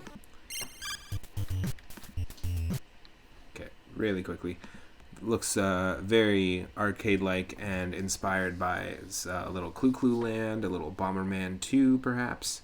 I love myself some Bomberman 2, grew up with Bomberman 2, and that's one of the games on our Whim of the Wheel NES Roulette series. That's one of the games that actually I have the most trouble beating our high score in. But the thing I love about Bomberman 2 is that it really set the core framework for the rest of the entire Super Bomberman series. They really didn't do too much to change from Bomberman 2. Bomberman 2 is a huge jump up, in my opinion, in terms of refinement from the first Bomberman game, which is quite simple. And then Super Bomberman, they just add a few more power-ups each time, a few abilities, boss fights, and slightly upped graphics. But it feels like it's running on the core the core Bomberman 2 engine. And I feel like it's really important in terms of the history of Bomberman. And this feels already a lot like that. So let me just write this in here. Chase, and it is a 2012 NES arcade game, basically. Just like to update my stream title to make it accurate. And let's just reset this. Here we go. From the top.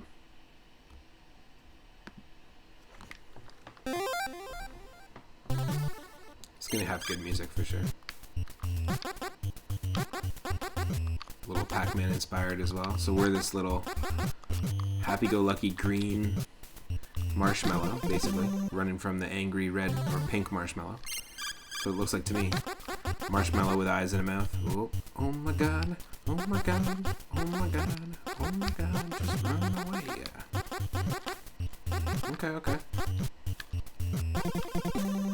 I can appreciate this, the simplicity of this. Weirdly, a little bit like Adventures of Lolo, kind of.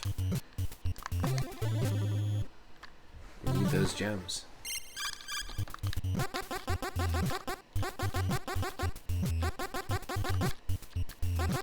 So this is just an example game that they put together to show off, I guess, like a type of game you could make on the NES, I guess. And it was meant to be tied into an article about programming in C, so that's really interesting. So if you're interested in programming at all, you could look this game up. It's by Shiru. It's called Chase. And the article is included in the README file, so you can go check it out. This is pretty cool. Pretty simple. I wouldn't be upset with this if I grew up with this as a kid too. It's like a pretty simple game, but it's also like simple games like this to me make me always just want to get better and try to get through it quicker. I feel like also mobile games that take advantage of the simplicity of like these early NES games. Ooh. They could benefit from that for sure. Oh my god. Oh my god. Oh my god. We're gonna die. We're gonna freaking die. We're gonna die. Oh my god. Run away. Perfect. Well done. All gems collected.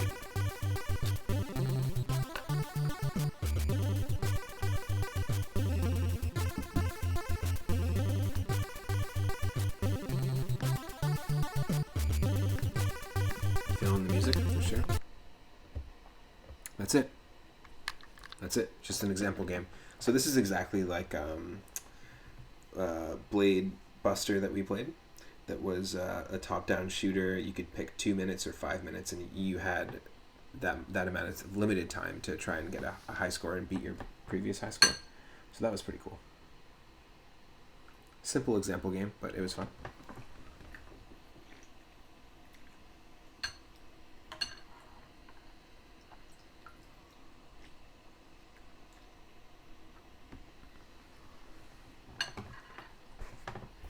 Okay, let's go on to the next game. Change that stream title for nothing. It was so short.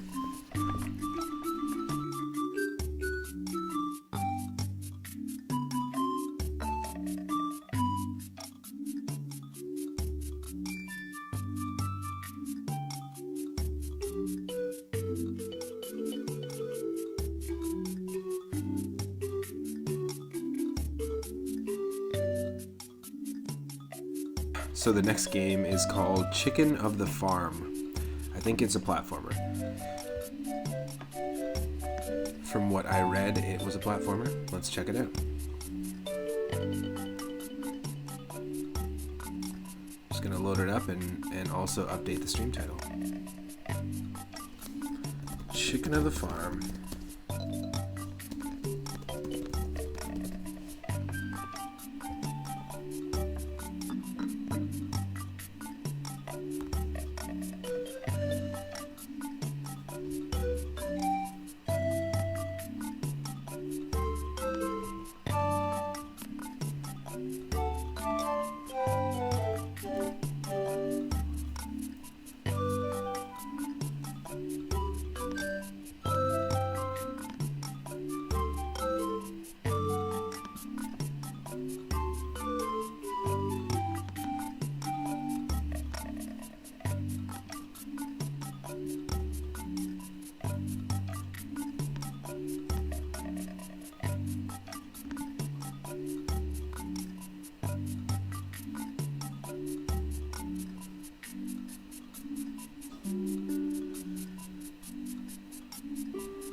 Not sure why it's taken so long.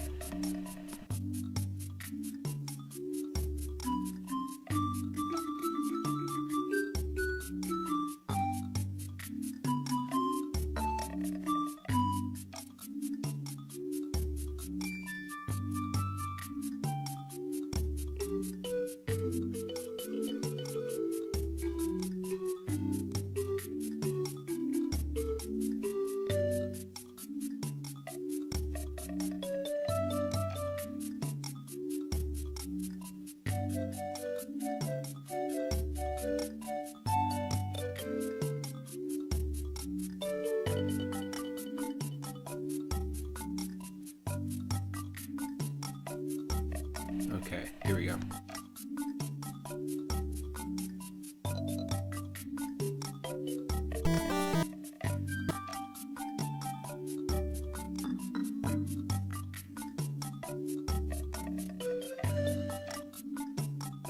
Okay, so this is a platformer, as far as I know, called Chicken of the Farm version 1.0.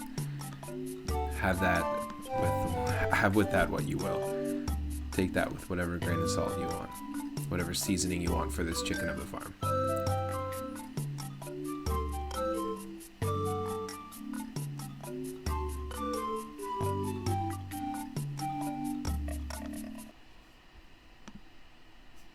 And here we go.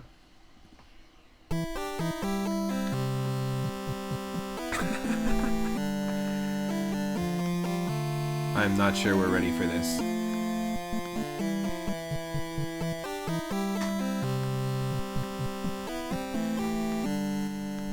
I am not sure we're ready for this at all. This is some real jank. Hydrate.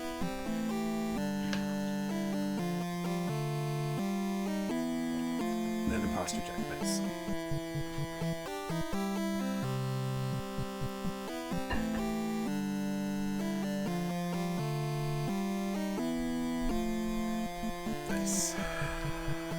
I love you. Thanks for the hydrate. Thanks for the posture check.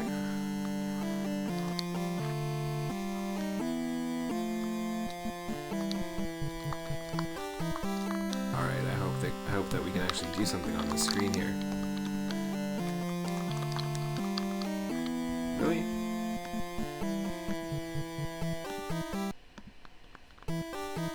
Nope.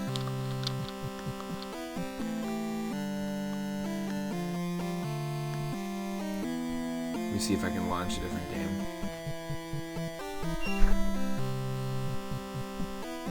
Because if this is not letting us play. Oh, there we go. Apparently start worked now. Alright. Chicken of the Farm. We are not playing as a chicken. We're certainly playing as a frog. And we get a key.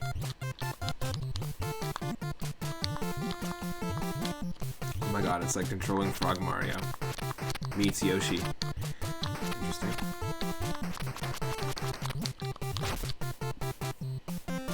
Okay, we want to collect that. That's the thing I'm gathering here. Oh my god, what the hell? Alright.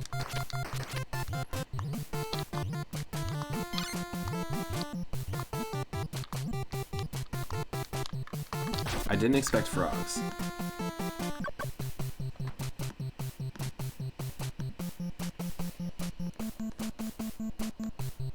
I did not expect frogs.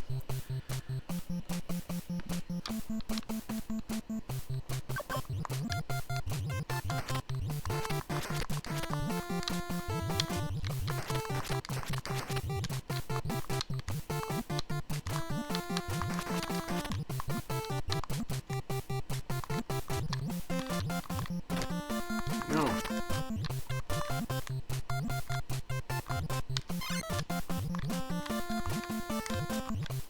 Interesting.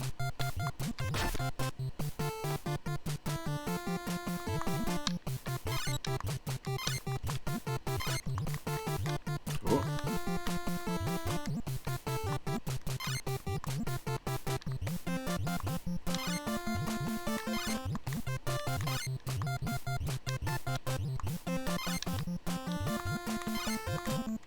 All right.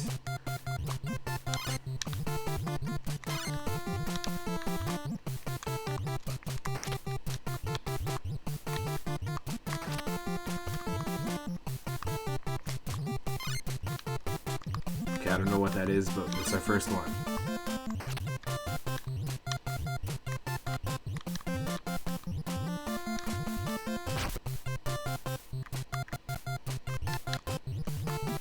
Why does the music sound like Weezer? Anyone else? Anyone else get like really shitty Weezer vibes from this?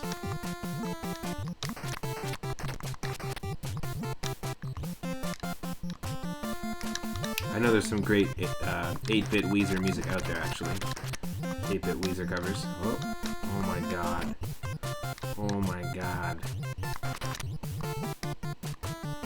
Chicken of the Farm indeed.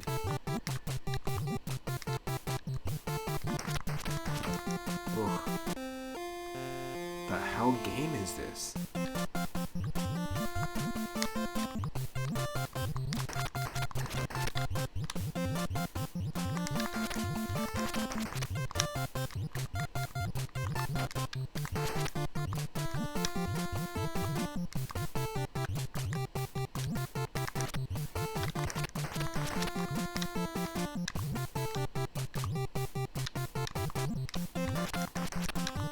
Is it really gonna make me do this crazy platform jump?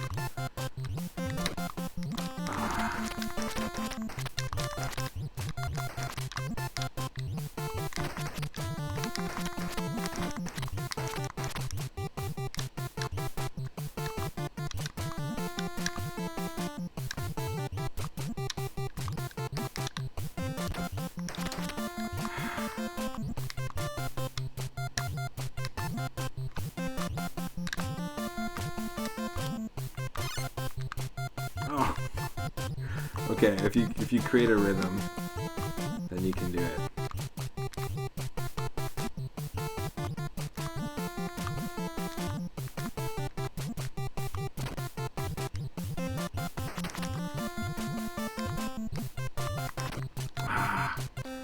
That's awful. This is just World 1. What is this nonsense? Obviously this person really tried to make a super janky game on purpose. And I appreciate the simplistic graphics and the fact that this almost could exist on an Atari.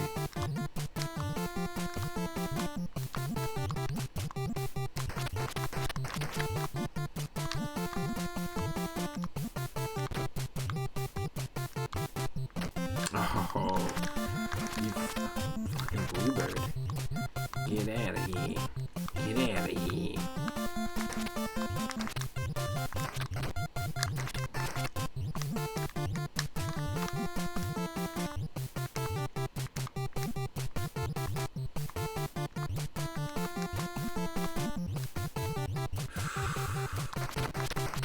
Ooh. Not today.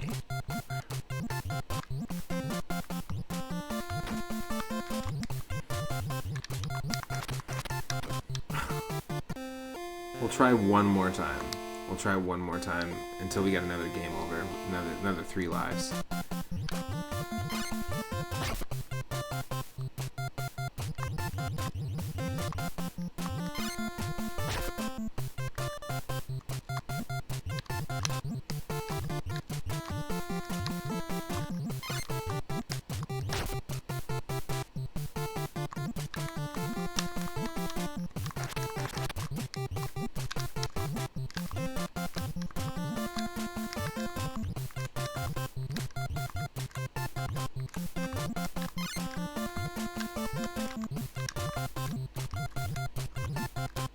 Chicken of the farm, chicken of the farm. I get it. It's the chicken of the farm. I'm not sure anyone would want this game. That's all I'm gonna say. What's chat's opinion on what they're seeing right now?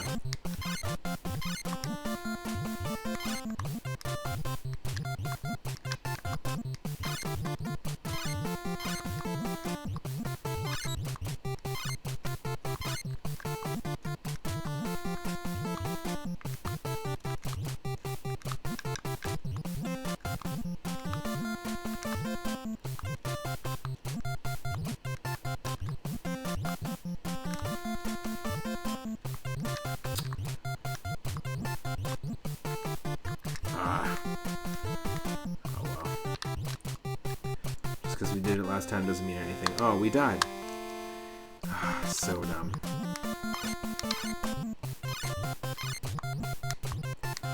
Definitely a variance of quality with the soundtracks and also the games.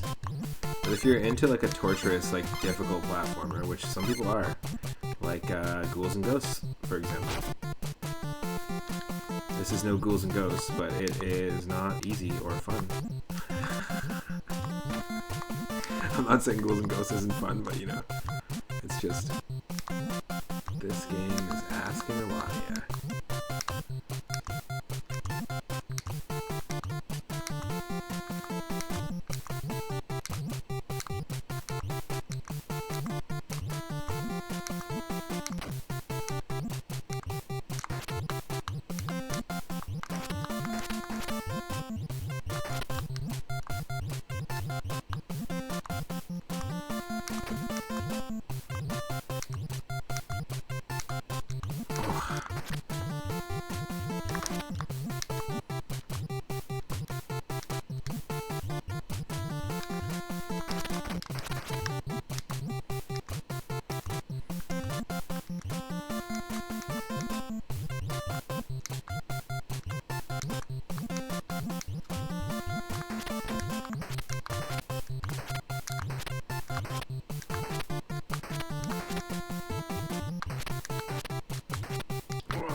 Definitely end.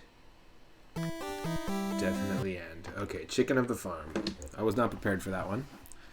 That was, I'm sure there's lots of levels in it, is from what the README was explaining, but it's a very interesting game.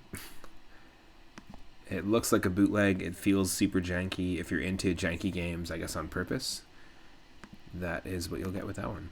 So the next game we're going to play is Dreyer. It was released February 2012. It's a platform game for the NES, written by Stephen Adolphson and David Erickson. Richard Nilsson also helped out in early development. The game is designed for PAL systems. Take control of Dreyer, D-R-I-A-R, and collect all the stars on each level to progress. You can walk around the screen. If you exit the screen on the right side, you will reappear on the left side. Remember this and use this to your advantage. There are 38 levels in total. Nice. Cool.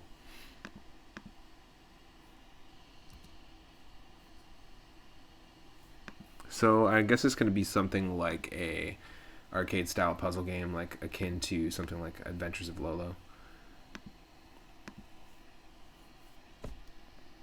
Just be a second here and we'll have that game pulled up.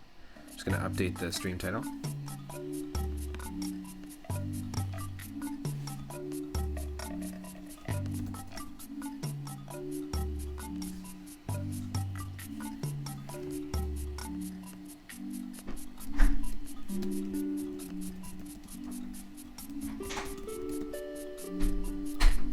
Second here.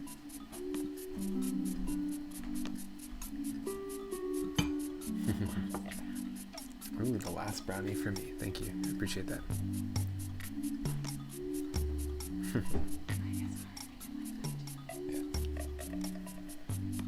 And me too. I had some earlier. They were good.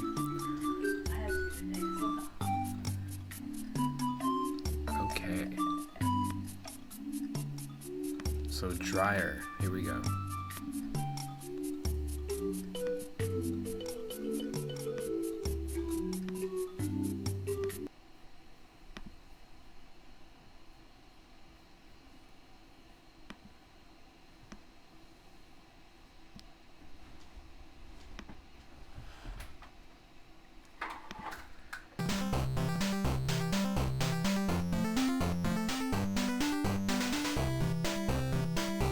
So this game was also released in 2012. It's giving me Adventures of Lolo vibes already.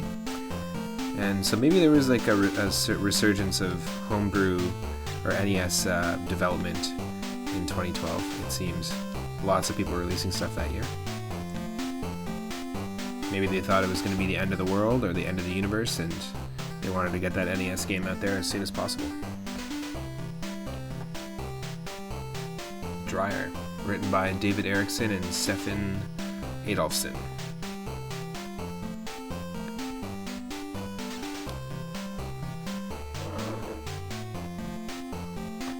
Okay, we're a little pink dinosaur. It looks like Solomon's Key or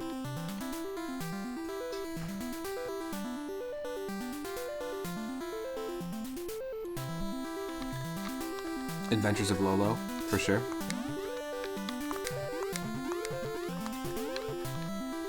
Okay, so we have to collect all the stars. That's the key.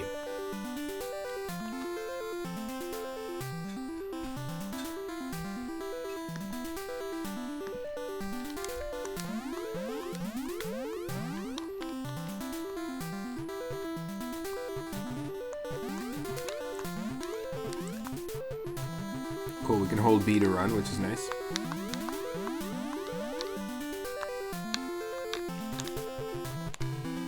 Nice.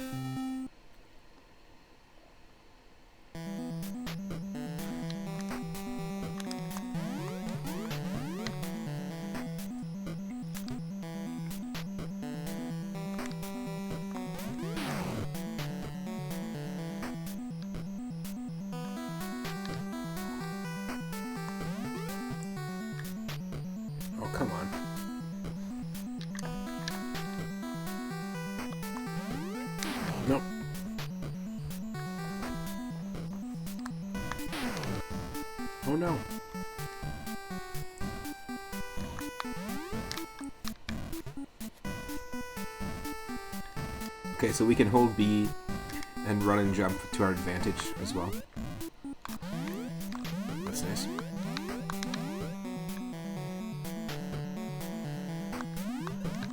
Oh wow, I did not expect for that to happen. I don't know what I was jumping towards, but I did not expect for that to be the move. That's fine. So this is kind of cool. It is simple, simplistic, could totally have been released back in the day. Feels a little bit like Bubble Bobble meets Adventures of Lolo.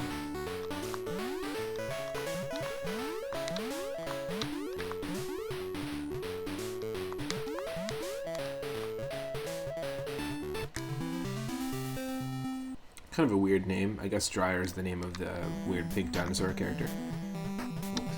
Got some ghosts, some spoopy ghosts.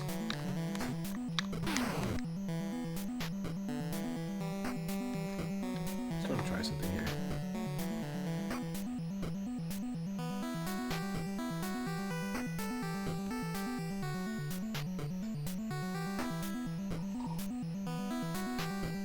Now there isn't like a quick way to like save. Okay. Interesting. Not that I need to save. I'm thinking about other games that I might be playing soon, and some ideas for a Halloween stream. I know it's kind of weird to think about Halloween already, but I love a good Halloween level of a game.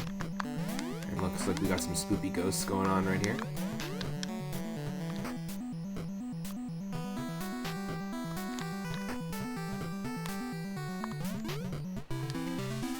Yeah, the music's not bad. I appreciate it.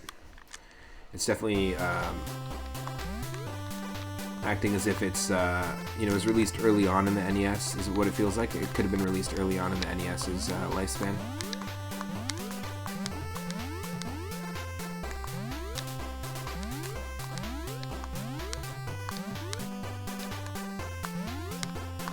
Are those boxes from Chippendale Rescue Rangers?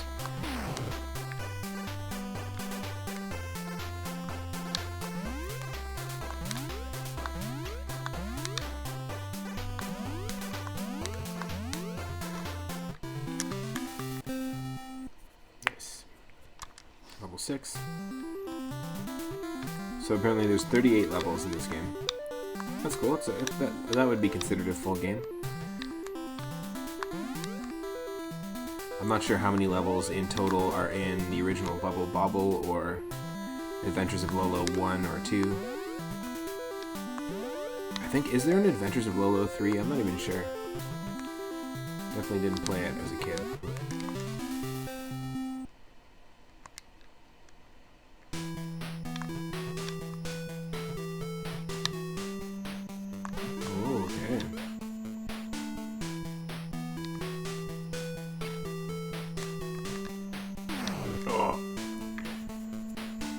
Dumb.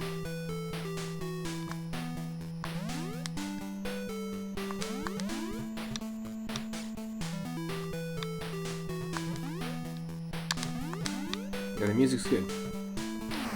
Oh, so simple, yet not so simple.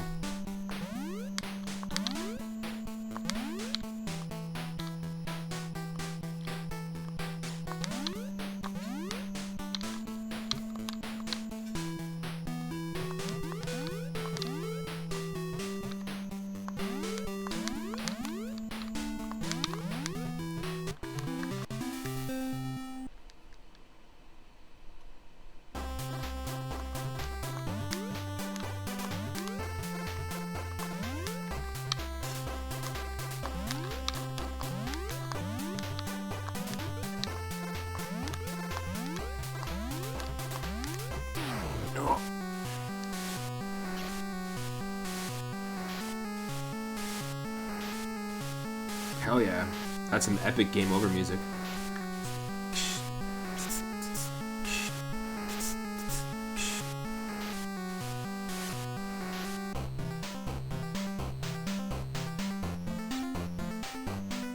Yeah, 1 second. I'm just gonna use the washroom. I'll be right back. This is cool. Definitely into this concept. I spent a lot of time with Adventures of Lolo 2 as a kid. It's a HAL game where it's basically stage by stage, kind of similar to Bomberman 2 and this.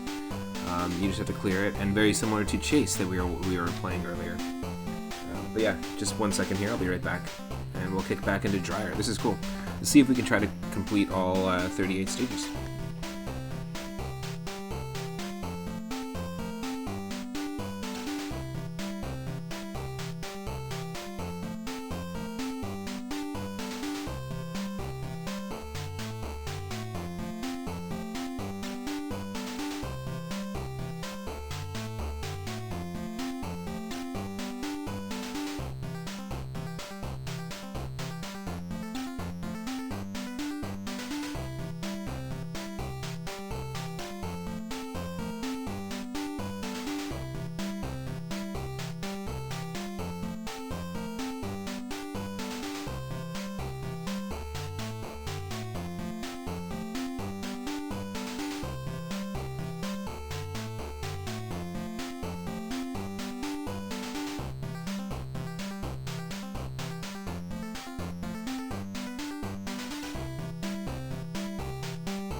Okay.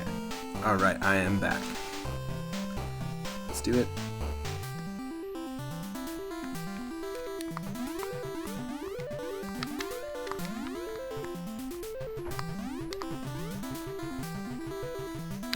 Like I said, super simple.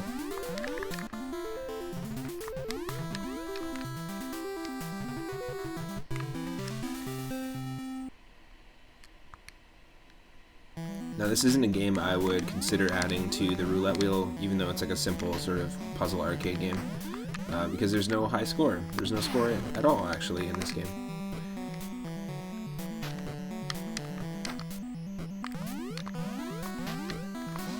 Now, there is a game called Kickle Cubicle. It's a puzzle game on the NES, and also Fire and Ice I was considering adding to the roulette wheel. Supposed to be pretty good. I really appreciate that there's different music too. It's not just the same song over and over.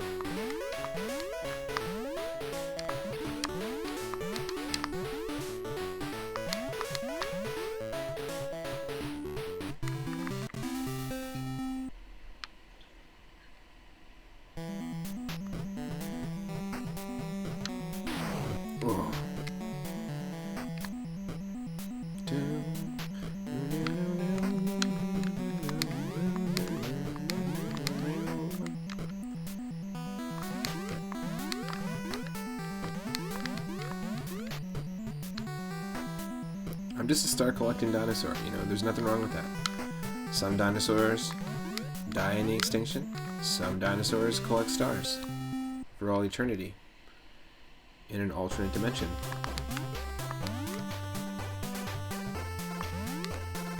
So be it. Oh. Booshed. We got booshed.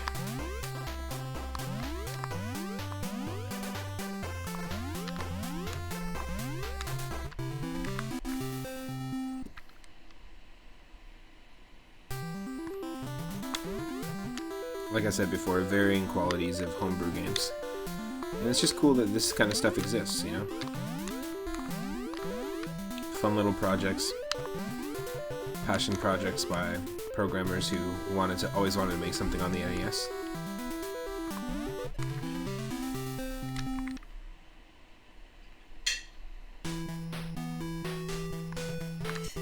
Back to here again.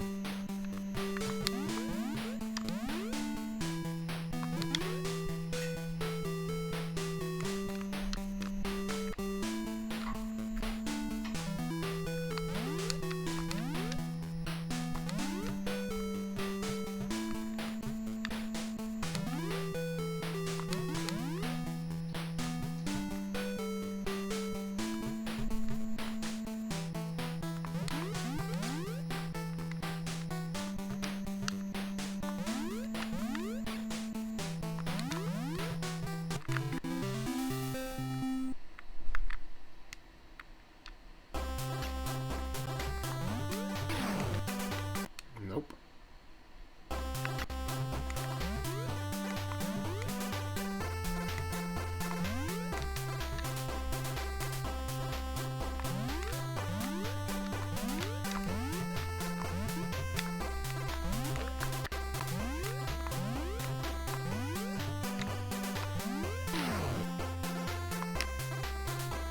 Got boofed.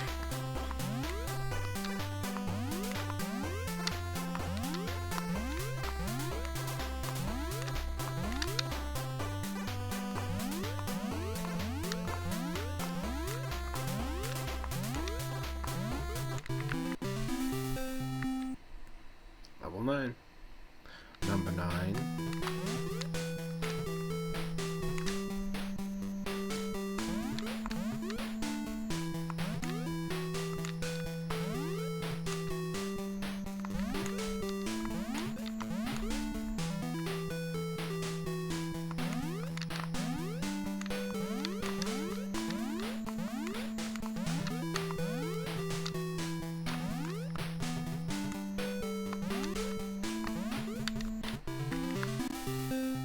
Okay.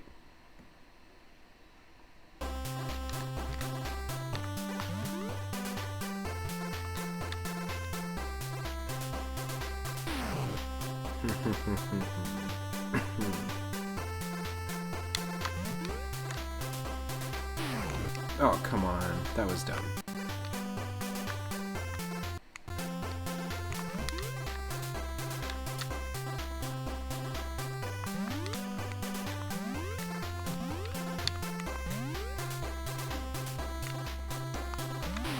Oh no. Awful. Truly awful. Come on, we can do this. We can do this.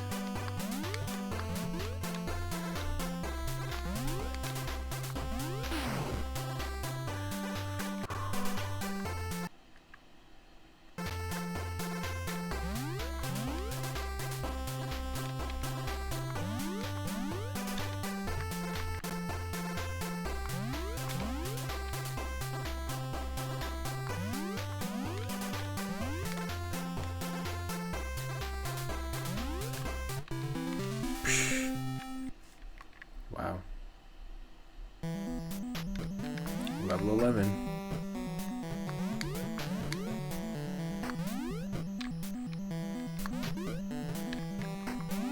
I mean, this kind of also has like a Bugs Bunny Crazy Castle vibe, in that you have to collect all the different stars or carrots, whatever you want to call them.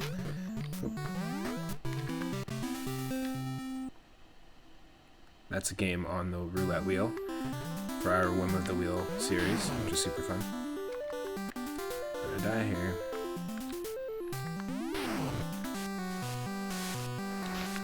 Oh, we gotta do this.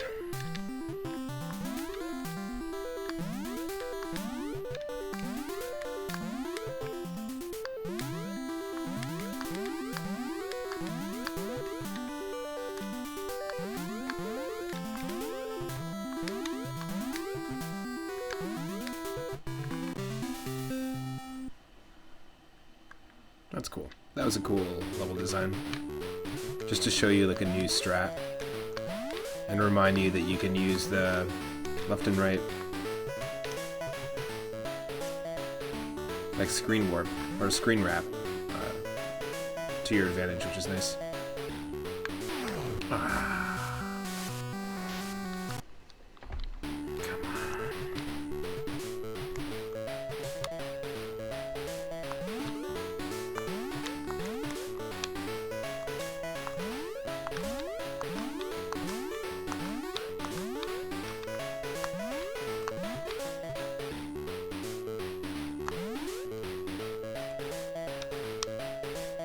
Haha, there's vertical and horizontal screen wrap. Nice.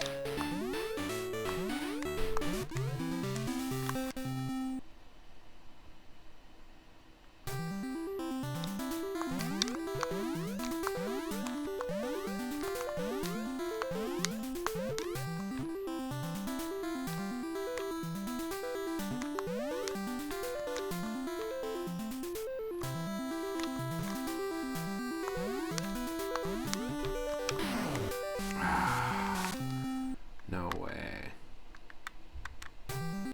We only have one life left, so we can't afford to lose it.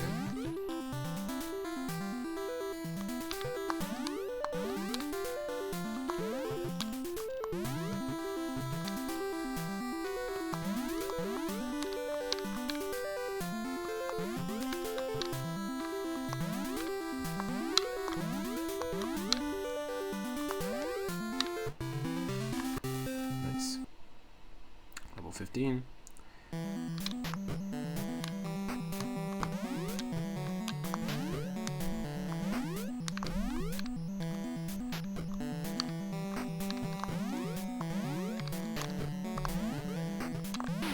Oh, that was me. That was all on me. I mean, it was all on me to begin with, but still.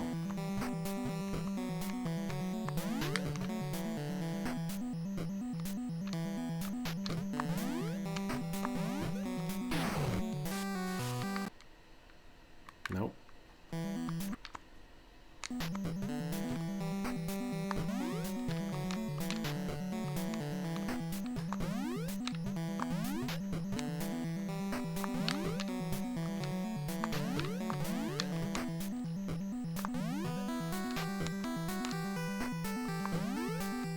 Oh, we overshot it.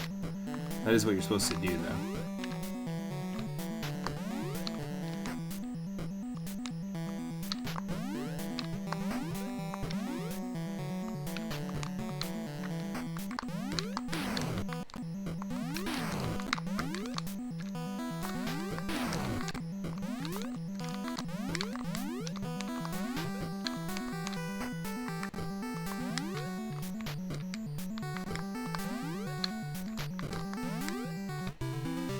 Wow.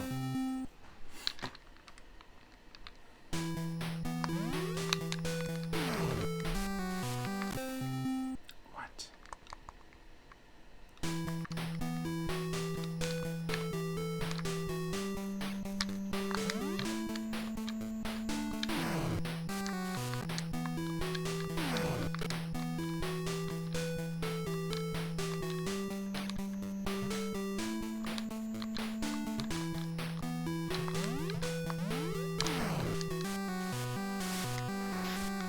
Okay.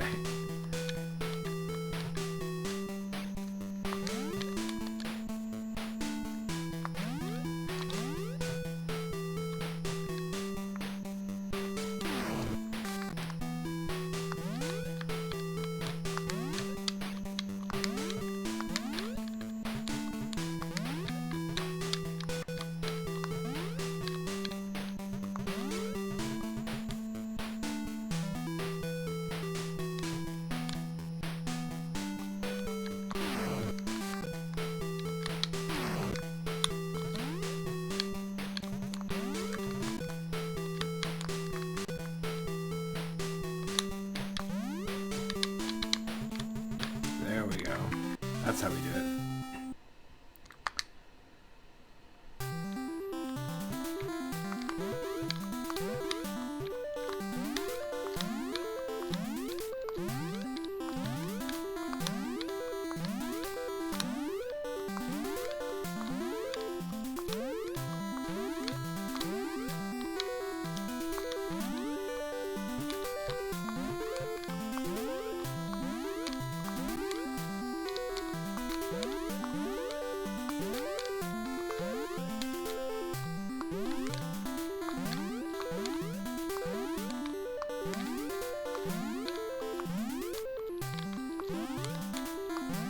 Oh, you can't do it that way. Okay. Fine.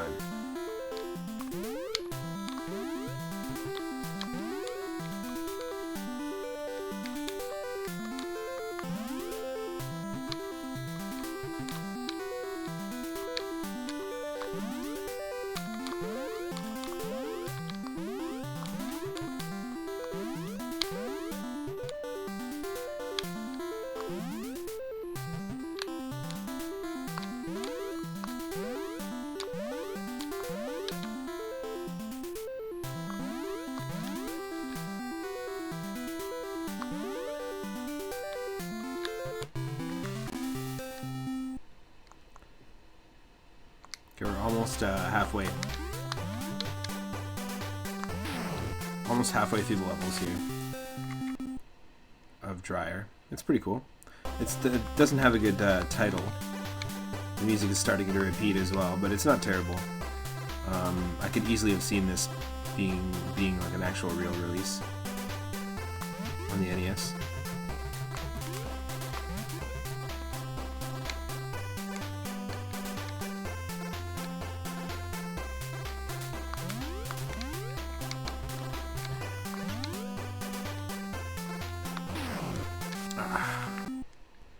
Damn it.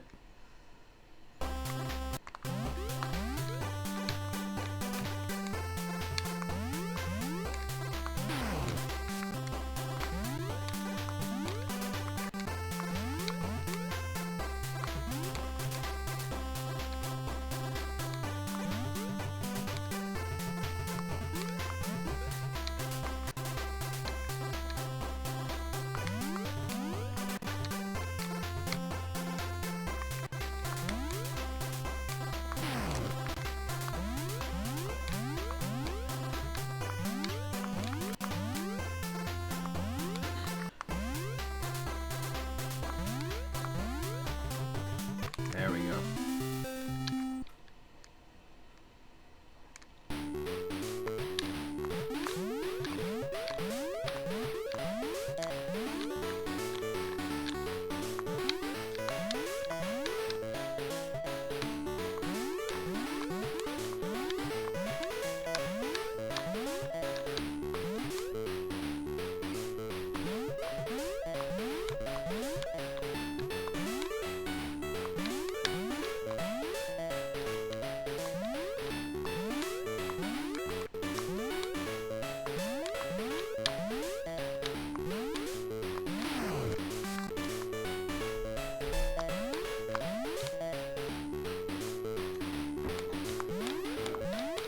Ooh.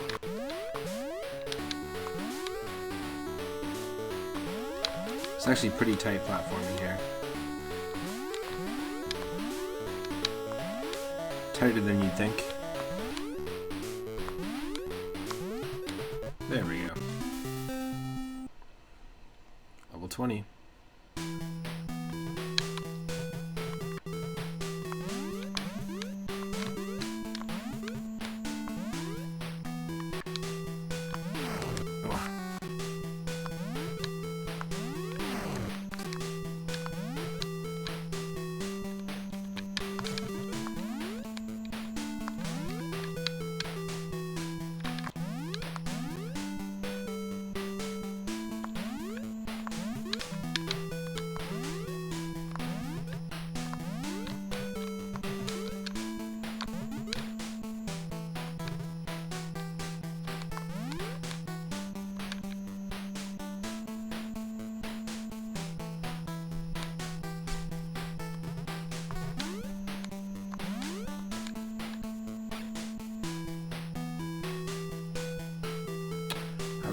up there, though.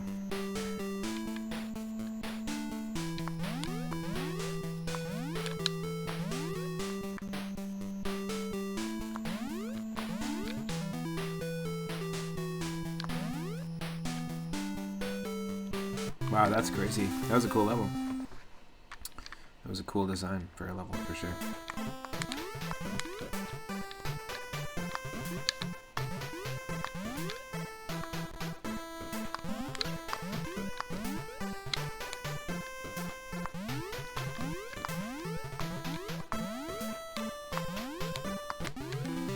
Oh, did we do it? Yes. We somehow still beat the level.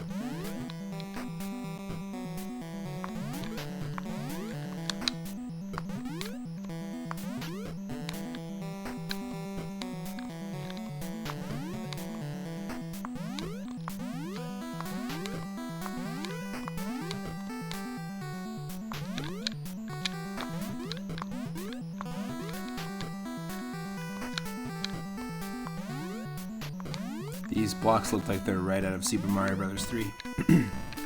Just saying. Right out of Mario 3.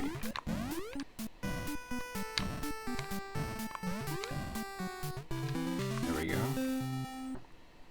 Level 23.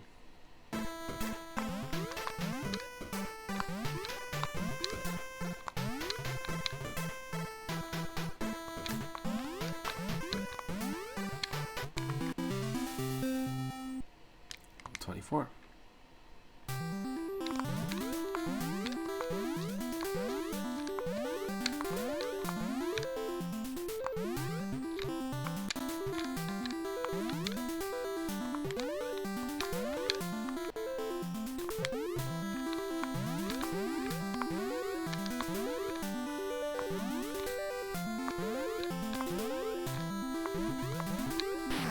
Oh.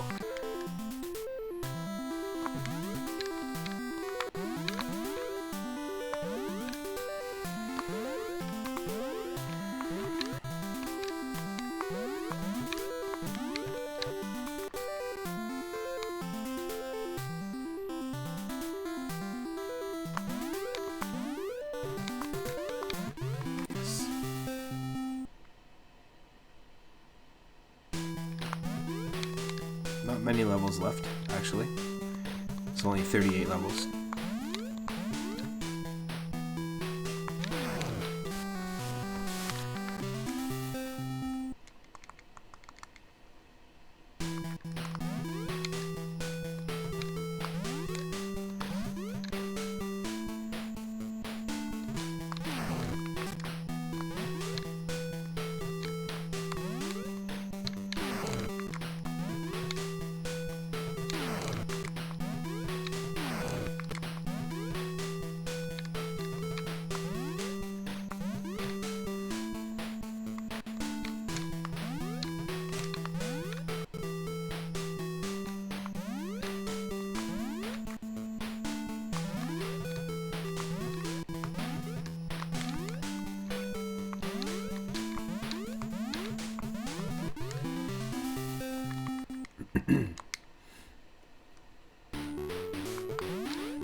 Wow.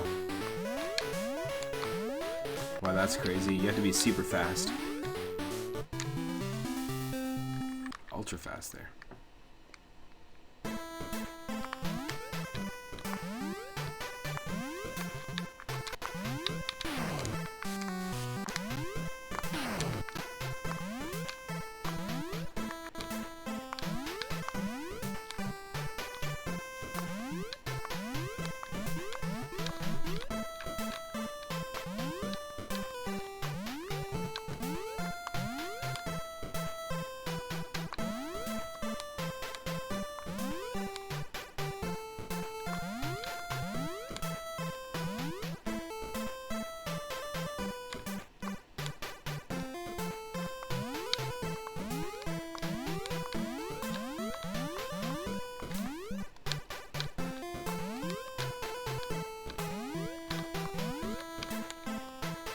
I have to do this.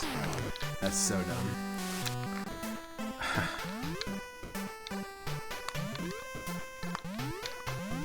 Okay. We'll do it your way, game.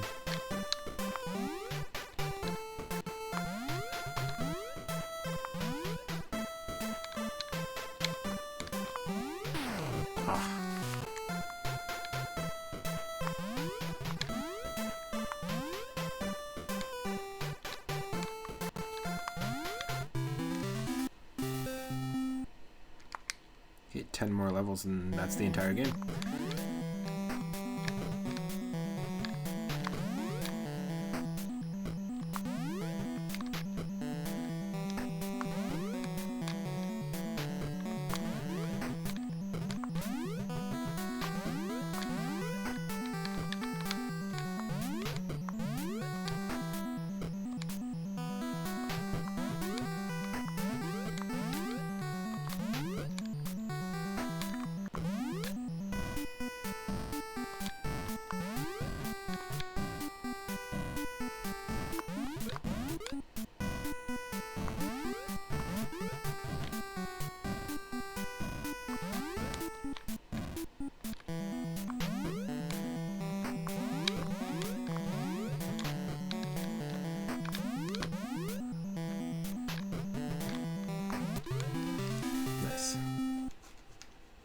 Almost cleared it.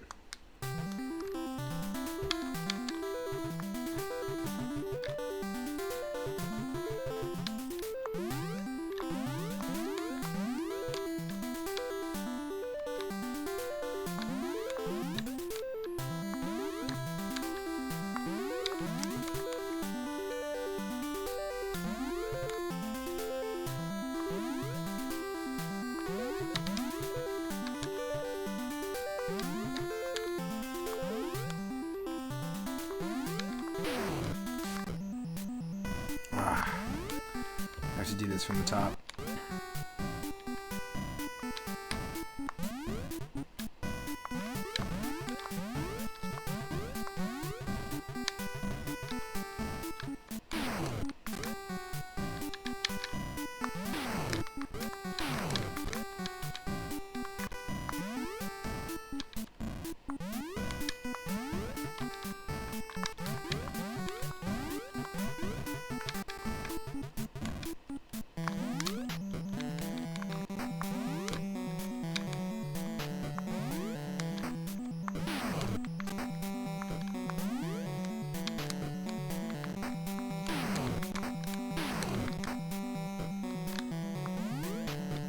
Oh.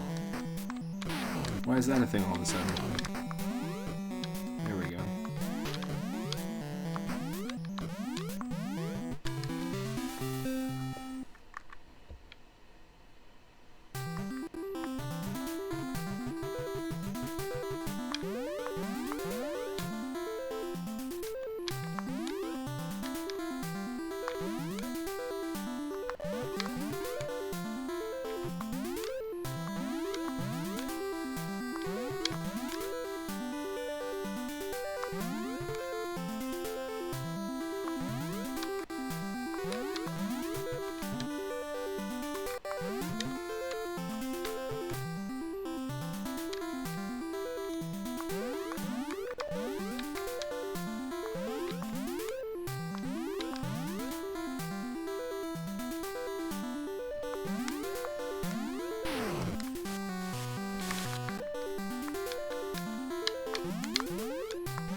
Eight more levels.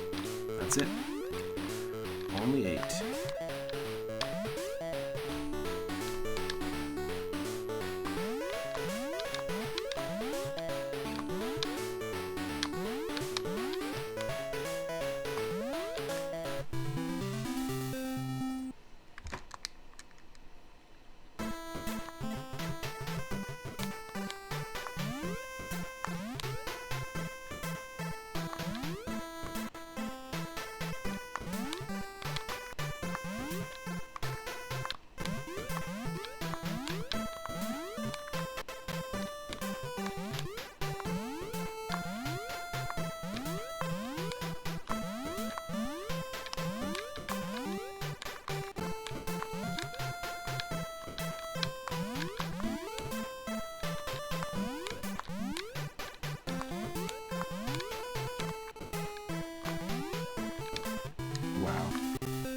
That was cool. I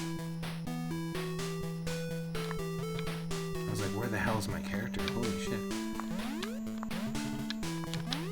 And yeah, if there's anyone that's got flashing light sensitivities as well, this level specifically seems to be creating that effect, so my apologies. Just a warning there. For the next little bit, there'll be some flashing lights. Nothing I can control necessarily.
Okay, we got this.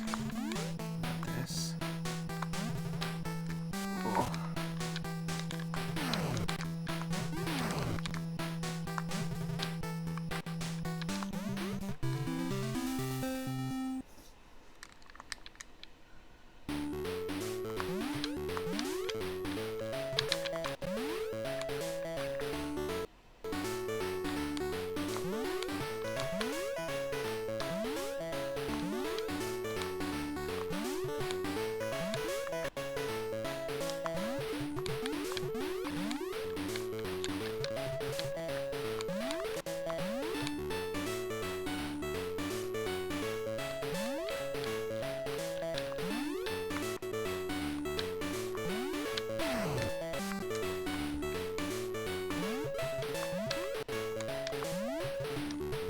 Okay, crazy.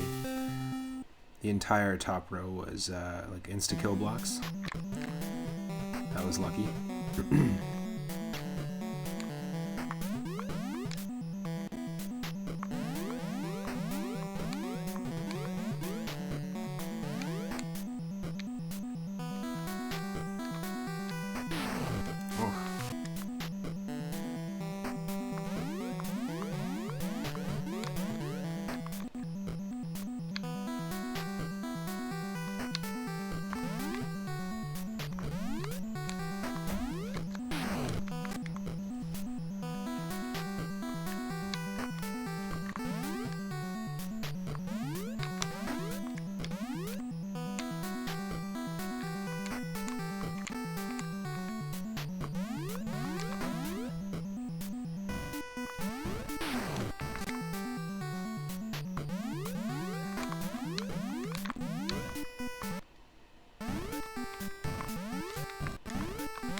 Okay, we got that one. Let's do it.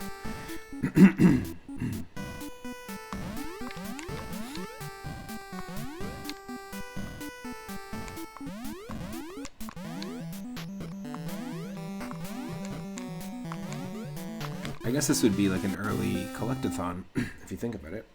Like an early NES collectathon.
Okay, 2 more levels and we'll have beaten the game.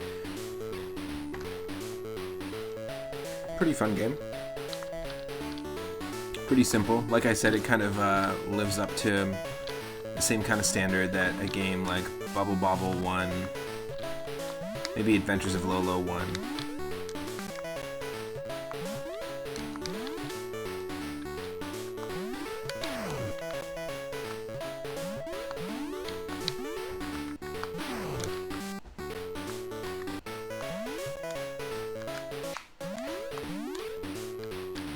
Pretty simplistic, but also works. And like I could totally believe this as like a game that would have come out in like 82 or 83.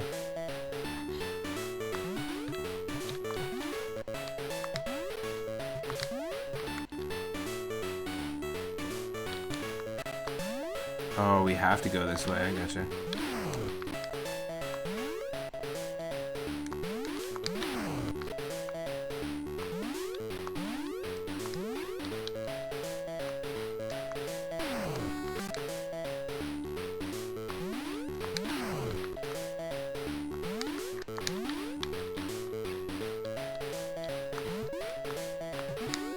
There we go.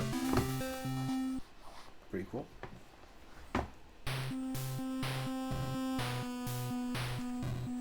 Final stage.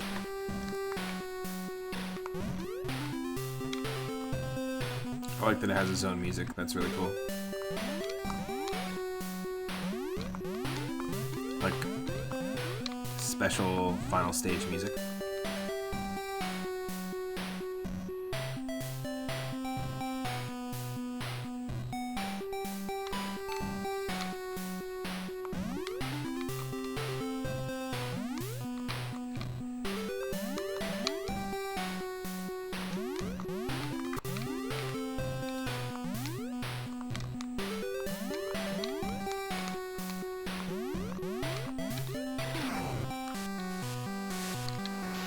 What?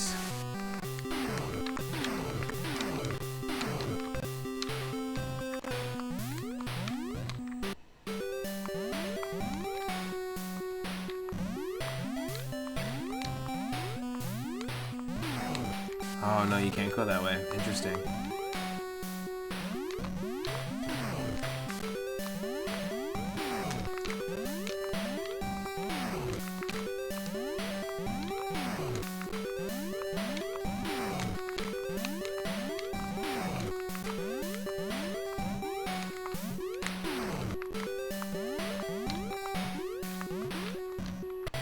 Wow.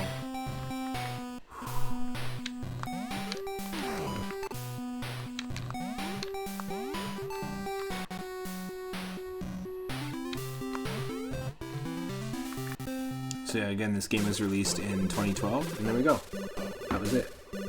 We completed it. Kind of fun. It, you know, had a palette and aesthetic of games like 3D World Runner, which was a game by Square way back in the day. It felt simple, simplistic, sort of like Bubble Bobble meets Adventures of Lolo 1 meets Bomberman, even. A little bit of that Bugs Bunny Crazy Castle vibe in there. Pretty cool. Decent music.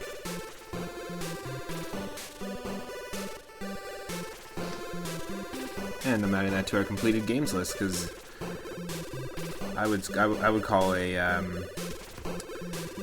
38 stage game a completed game.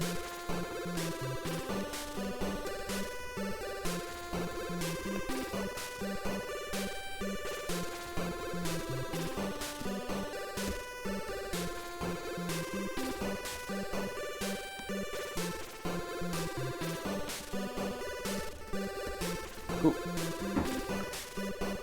I think we'll try one more, and then that'll be it for the night. And we'll see which one we're going to play. Just 1 second here.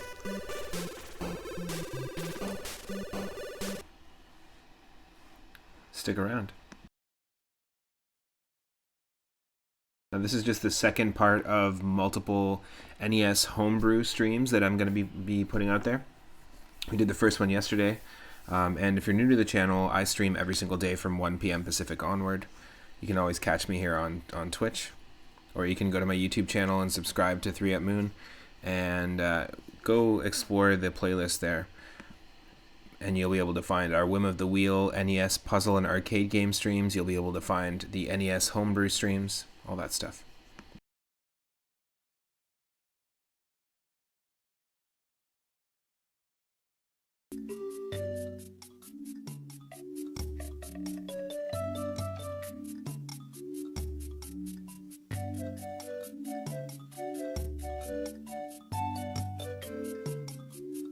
Okay, the next game and the last game we're going to play tonight is called Fall Down. It is also an NES homebrew.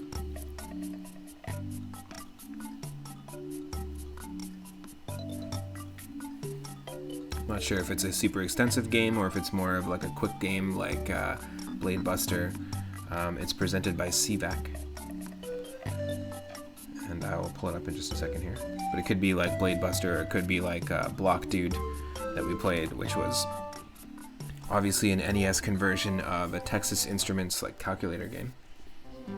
Just a really interesting world, the homebrew world, in my opinion.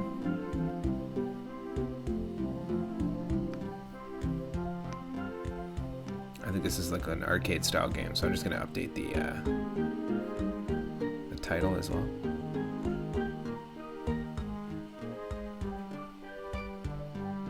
So just bear with me.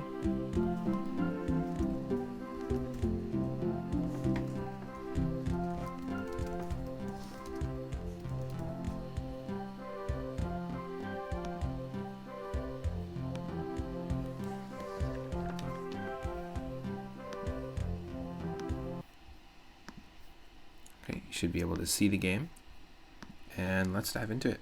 Fall Down by CVAC. That's it. It's super simple. So this is a very, very simplistic game. Doesn't look like it has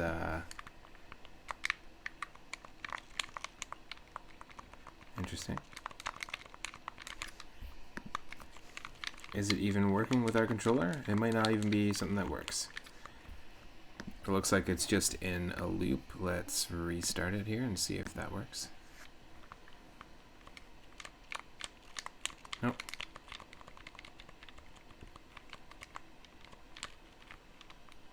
No, so none of the buttons are actually inputting anything, but it's a super simple game. You can see obviously you're supposed to be able to control the ball and go through these like platforms. It doesn't have any music going on, so I'm gonna call that a bunk homebrew. That's not a workable thing. So just 1 second here.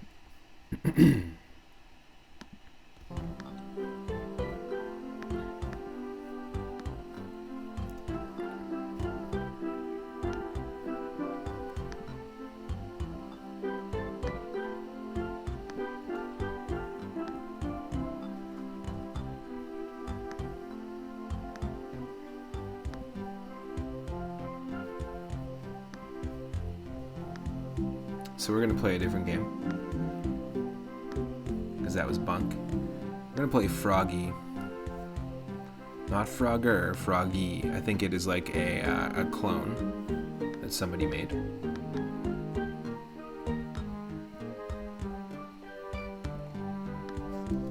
Let's check out. It's an ultra easy Frogger clone for the NES. Avoid the cars and get the frog to the other side of the bank. They just wanted to see, it's a personal project of somebody who wanted to see if they could, excuse me, wanted to see if they could do a Frogger clone and program it themselves and make it workable on the NES. That's pretty cool. That's the thing, there's so many really cool, like varied levels. There's completed games, there's like interactive albums, sort of like what we've seen with Hyperbeatz. There's what look like intentionally janky, sort of bootleg looking games like Chicken of the Farm. And there's like really cool conversions of other console like ZX Spectrum, old school computers, and calculator games. I think it's a really varied community. I'm into it. So here we go. Let's pull up Froggy here. This is it's super basic, so it looks like this could be a clone that could have been playable on a calculator itself, sort of like Block Dude that we were seeing earlier. Fall down wasn't working, so let me just quickly update the title here.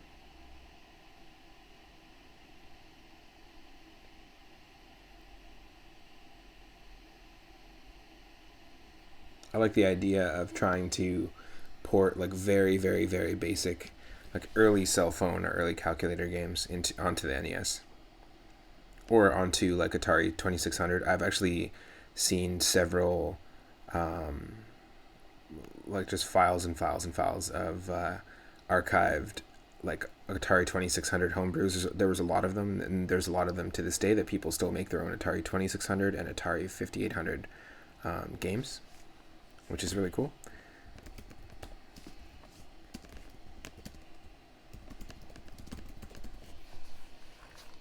One sec here.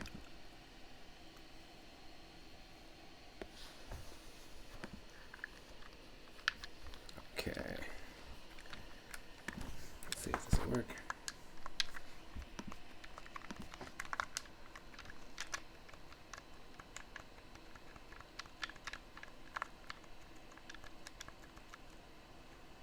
Oh wow. So the controls don't even work super well. Let's I'll keep playing some Super Mario Sunshine music because it doesn't have music here. So it's like ultra basic. When they said it was basic, it was just like a personal project to try and make a workable clone. It's not even multiple levels, it's just this. But the controls are a lot more, they're kind of like a joystick. If you were playing this with a joystick, you'd have to like hold it in one direction for Frogger to start moving. But he has like a slow acceleration, so it's a little bit janky. Obviously this is just somebody's like little test project here. Maybe there are different levels actually if we just get past it. Let's try.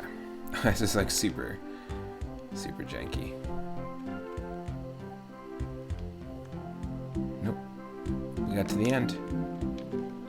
That's it. What happens if we get to the other ending point? Nope, nothing. That's it. Okay, we're gonna throw another one in there. So obviously that was just somebody's personal little project to try and make like a calculator style NES game. Pretty sweet.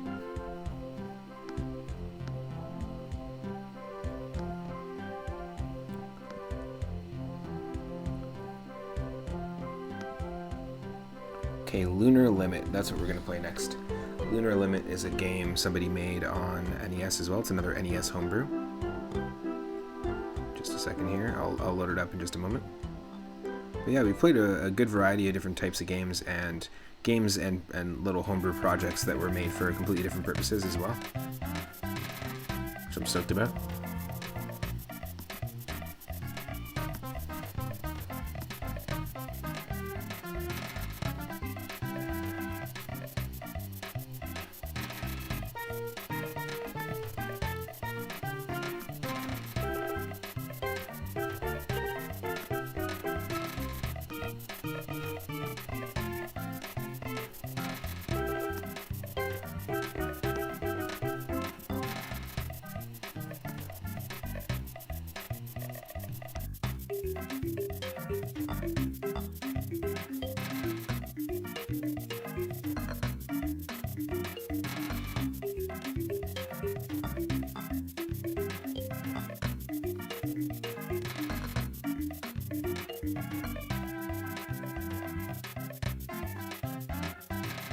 So Lunar Limit is going to be the game that we're playing next.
Okay, it looks like it's gonna work here.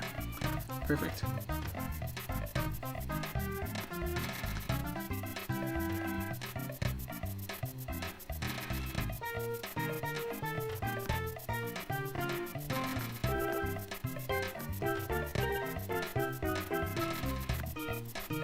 Cool, so this looks like it's a shooter game, which is awesome. Like sort of almost like Asteroids or something like that. Like an early Asteroids type game. Lunar Limit. It looks really cool.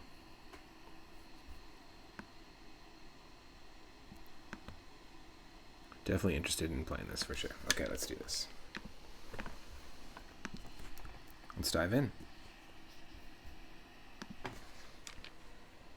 I like the font already. Ooh, nice. It's like a 360 shooter. Very cool. Ooh. Yeah, I like the feel of that. That's really interesting. The way you turn around, there's sort of like a delay, like you sort of whip around backwards, which is kind of interesting. Okay, okay. From the top. We've got 3 planets, it looks like, as our lives. Oh.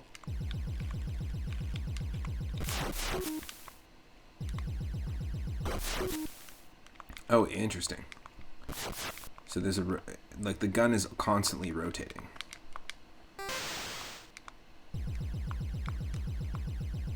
Oh, okay. Oh, interesting. Okay. A rotates clockwise, B rotates counterclockwise. So you can get really precise if you get good at it. Oh, very cool, very cool.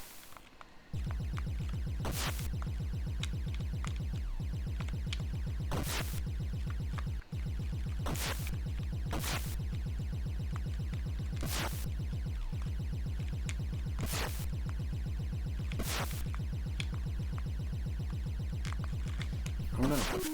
What's happening?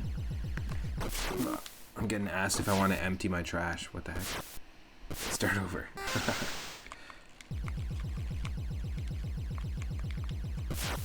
Pretty cool, pretty cool. Oh, oh, oh, wow. What interesting. It does have really unique controls. Kind of janky, but also kind of like ultra smooth.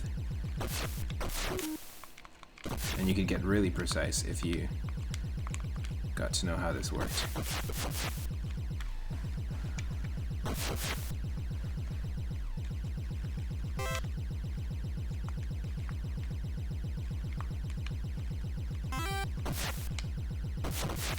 Oh, nice. That's really cool. It's like a little Starman ability. Ah, very cool. I dig it. Simple. Like simple in concept, but not simple in difficulty.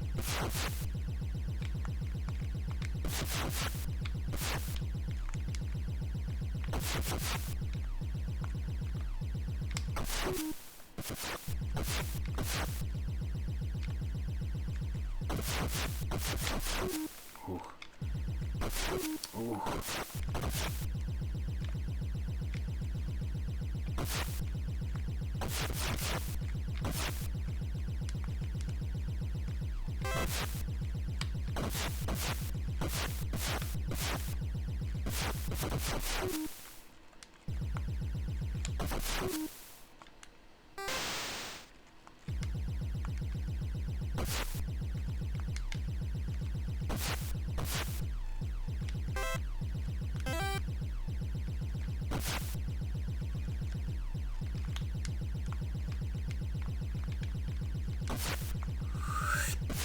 Yes.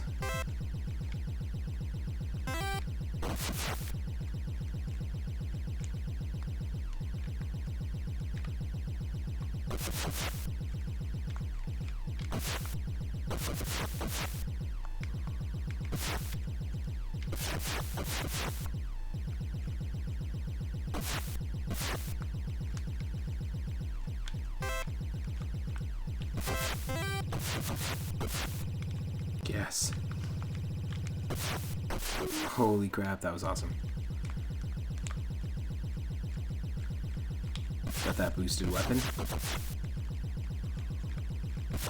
Really like Blade Buster though, that other shooter that we played, that other homebrew shooter. But this has almost like a centipede vibe. Like some of these spaceships look like mushrooms. It's super simplistic, and it also is very smooth controlling. So it could totally have been an arcade game. Like this could be easily have been a port of an existing arcade game that used the roller ball. That's what it feels like, which is interesting. Roller ball controllers were really interesting. I guess not really the most hygienic thing, but the early arcade era was a fun time for sure. Not that I was going to arcades or anything, but still, just some really cool stuff people made. That's cool. We'll attempt one more, and then we'll see who's online and we can raid. I want to say thank you to everyone that's been hanging out and spending their Thursday here. Here, just kill me.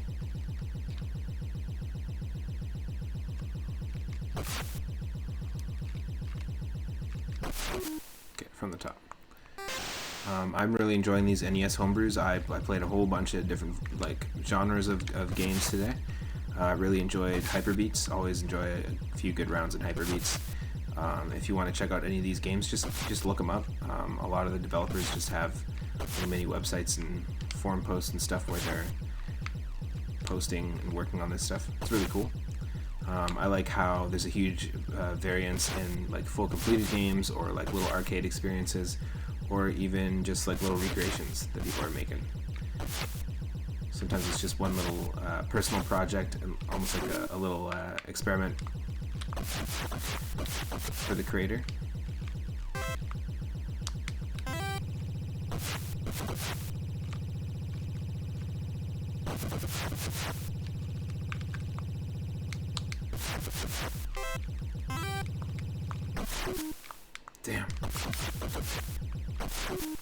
Damn, we died.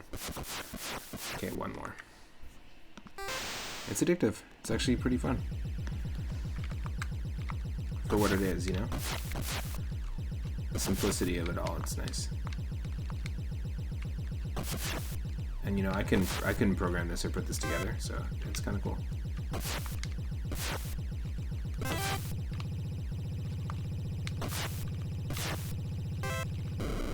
Yes, got that bomb.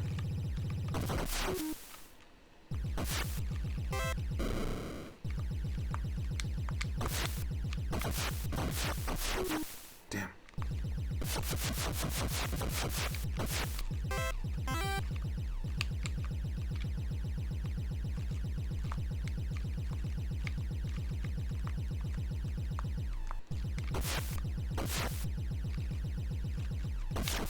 Oh. Game over. Oh, holy, there's a whole swarm of ships coming my way. That's funny. So that was really cool. We played a ton of games. We played Hyperbeatz by Anthony Blackman from 2021. That came out this year. It is basically like a Stepmania style game. Then we played 2048, which was a very trendy sort of puzzle game that came out in the early 2000s, like early 2010s. Super fun game. Really enjoyed it. Enjoyed it to the point that it makes sense to really add that to our roulette wheel for our Whim of the Wheel streams. Whim of the Wheel is a series that I do where I spin a wheel, and whatever NES puzzle or arcade game that I get, I have to try and beat my personal best high score. It's a nice little nod to the arcade era when high scores mattered, before it became all about achievements or how quick you could beat a game. Then we played Block Dude, which was a recreation of like a Texas Instruments calculator like puzzle platformer game. Super simple. Then we played Chase, which was just an example game that kind of was inspired a little bit by Pac-Man and Bomberman 2, it looked like to me visually, and Clue Land. That was just an example. It was actually tied to an article where somebody was teaching programming language in C++ and showing an example of what you could do and make workable on like an NES, for example. Chicken of the Farm was what looked like purposefully janky bootleg platformer. It was really difficult to control. Picture controlling Frog Mario, but infinitely worse. Then we played and completed Dreyer, which is a 2012 game that was just basically a collectathon where you have to collect all the stars on each screen, very much like Bubble Bobble or Adventures of Lolo, stuff like that. We had an unplayable game that didn't work for us, Fall Down.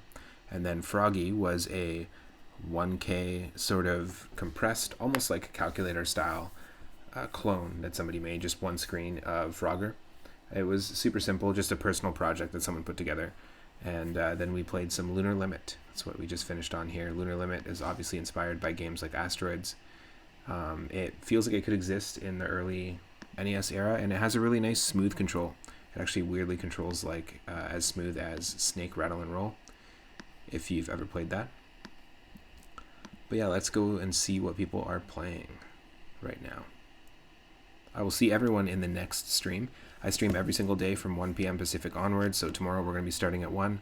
And I don't know exactly what we're going to be playing, but I know that we might dive into some Final Fantasy because it is Friday, and on Friday sometimes I'll do Final Fantasy Fridays. We are in Disc 3 of Final Fantasy 9, so we might continue that. I might also do a little bit more Super Mario 64 randomizer, or we'll play some Tactics Ogre. On Sundays I do viewer request nights, and my good buddy Surfins, he requested Tactics Ogre on the Game Boy Advance. It's the last game in the Ogre Battle series, and it's basically a strategy tactical battle RPG game. And we started it on one of our Sundays, and I really enjoyed it, so I'm going to continue playing it. That same team went on to work on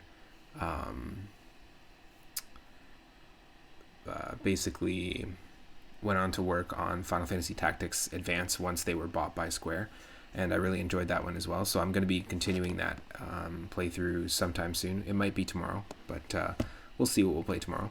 But I really enjoyed the Homebrew stream, and I think that moving forward I'm going to be doing more of these because there's lots of this stuff that exists. Now stick around, we're going to be rating our good friend Space Colonizer. Space Colonizer does a whole bunch of NES games, specifically does like Game Boy games, game show games, arcade games. I've seen them try to get world records and speedruns in games like Jaws, DuckTales, and now Teenage Mutant Ninja Turtles. They've been playing a lot of TMNT1 on NES, trying to get good at speedrunning it. And right now they're streaming a random variety retro stream. So very similar to what we were doing, but actual games that were published. So go give Space Colonizer a like if you can, or a follow. And I will see everyone in the next stream. Thanks again, and have an amazing night.